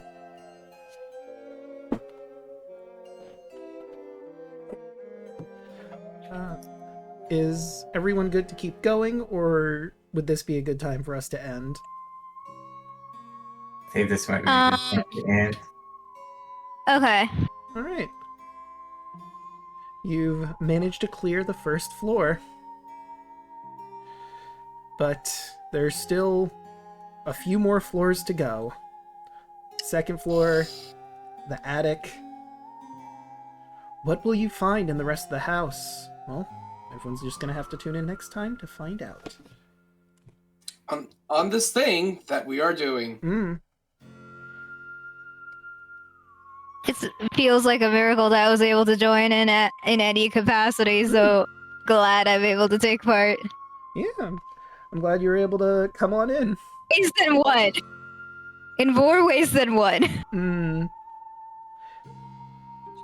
So yeah, there's still the second floor, the third floor, and the attic. But let's start going around the horn. Who'd like to start us off? I can. I'm struggling. Hello, Struggling? everybody. Yes. Hello, everybody. I'm Roller Hoshi. You can find me on all social media as Roller Hoshi. Tuesdays, you can find me, Choco, and Draco as we go through Rosa Gate Honor Mode as I am playing Jay, the Fate Stay Night Archer Wood Elf. Wednesdays, you can find me here on Draco's channel as we going through this. Mary is sick and tired of these fucking weasels. Are these motherfucking weasels in this motherfucking house? What? Crazy. I We can't. went from Weasel Zombie Day to Weasel Shooting Day. The more intense version. Next will be Stabby Stabby Day. But that's all for me. I'm gonna go ahead and get off as I am falling asleep. Have a good night. Who are you gonna pass it to before you head out? I will pass it to Broughton. Hello there. You caught me mid Chipotle bite. Otto. Yeah, had some Chipotle. I was snacking on my own food during here, but yeah. You can just find me here on Wednesdays playing everyone's favorite little porcelain doll gal. You know, feeling pretty good. All things considered, this place isn't so scary. And you're like halfway there. Yep. Surely we'll be able to start the rest of this. But that's it for me. I'm just gonna pass it down the line, so Choco, go. I'm gonna keep eating. Hello, I'm Chocolate Zombie 101. You can find me all over social media as any form of Chocolate Zombie 101. I stream on Twitch on Tuesdays.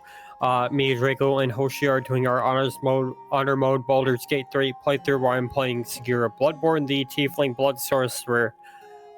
We rescued Withers, and we're about to go find Karlach. So tune in for that stuff.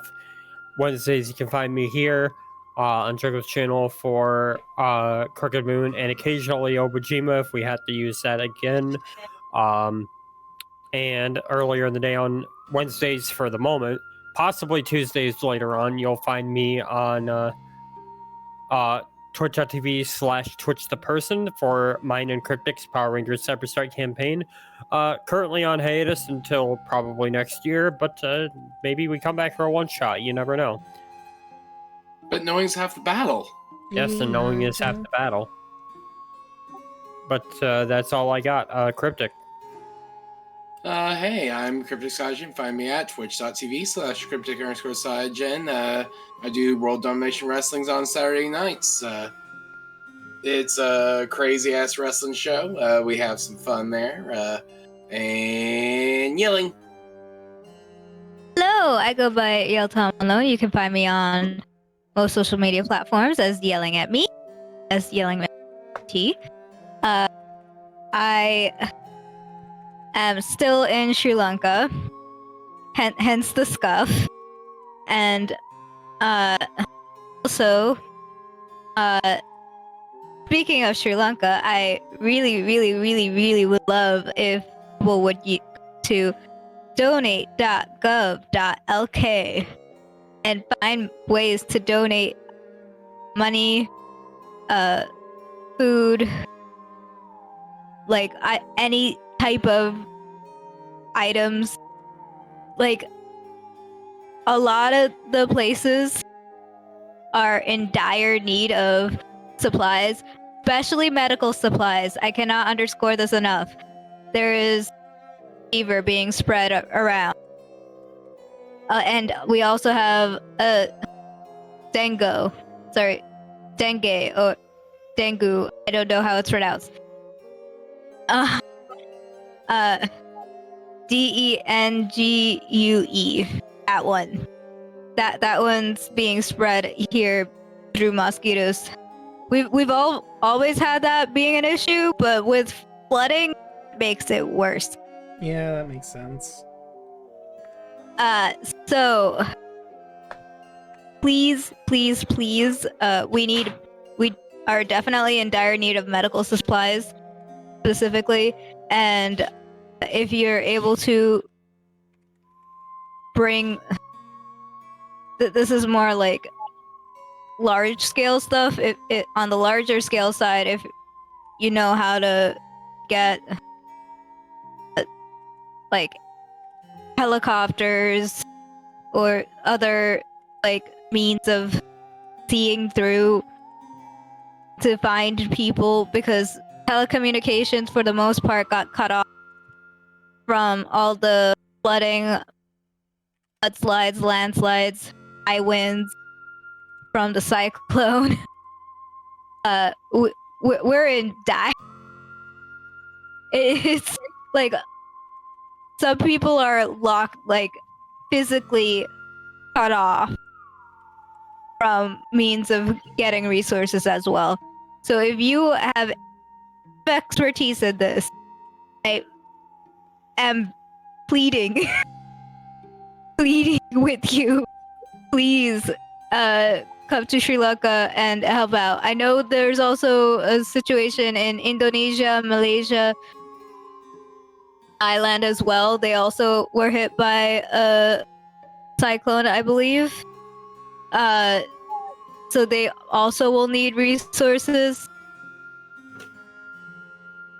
And please, just please send resources. I cannot emphasize this enough. Anyway, passing it to the next person. Who do you want to pass it to? Who's still left to pass? I think Thane is the only one left. Yep. I don't think Cryptic one? No, Cryptid went. Cryptic went. Oh yeah. Yeah, Draco chose him. That's right. Hello, I'm Thanatos. You can find me here playing as Lazarus here on Wednesdays with Draco and the gang. You could also find me over with the Lost Knights playing as Solbrook, Village of Folk Artificer. As we are trying to get our way out of the Shadowfell, and it is becoming a very awful task. Too many undead. And that is about it. That would just leave me. Hey everyone, you've already found me here. I stream Monday, Tuesday, Wednesday, not Thursday and Friday. Yelling still in Sri Lanka as previously mentioned, so we're not doing Pokemon. Monday. At least not for a week. Yeah. Monday. I'm sorry, I spaced there for a second. Monday, Persona 3 Reload, where we are going through our cooldown period before the next full moon. The good boy, Koromaru, has joined us, and is probably going to remain on my party regardless of whether or not it's a viable option.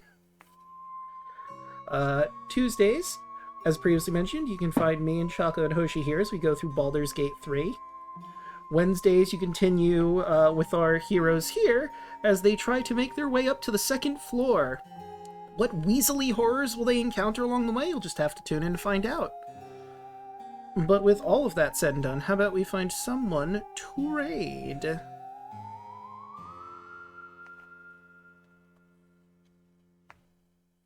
I can't help you there. Let me see. We've got Octopimp doing Fear and Hunger 2. The Unexpectables are going right now, but I'm still behind. I've got MG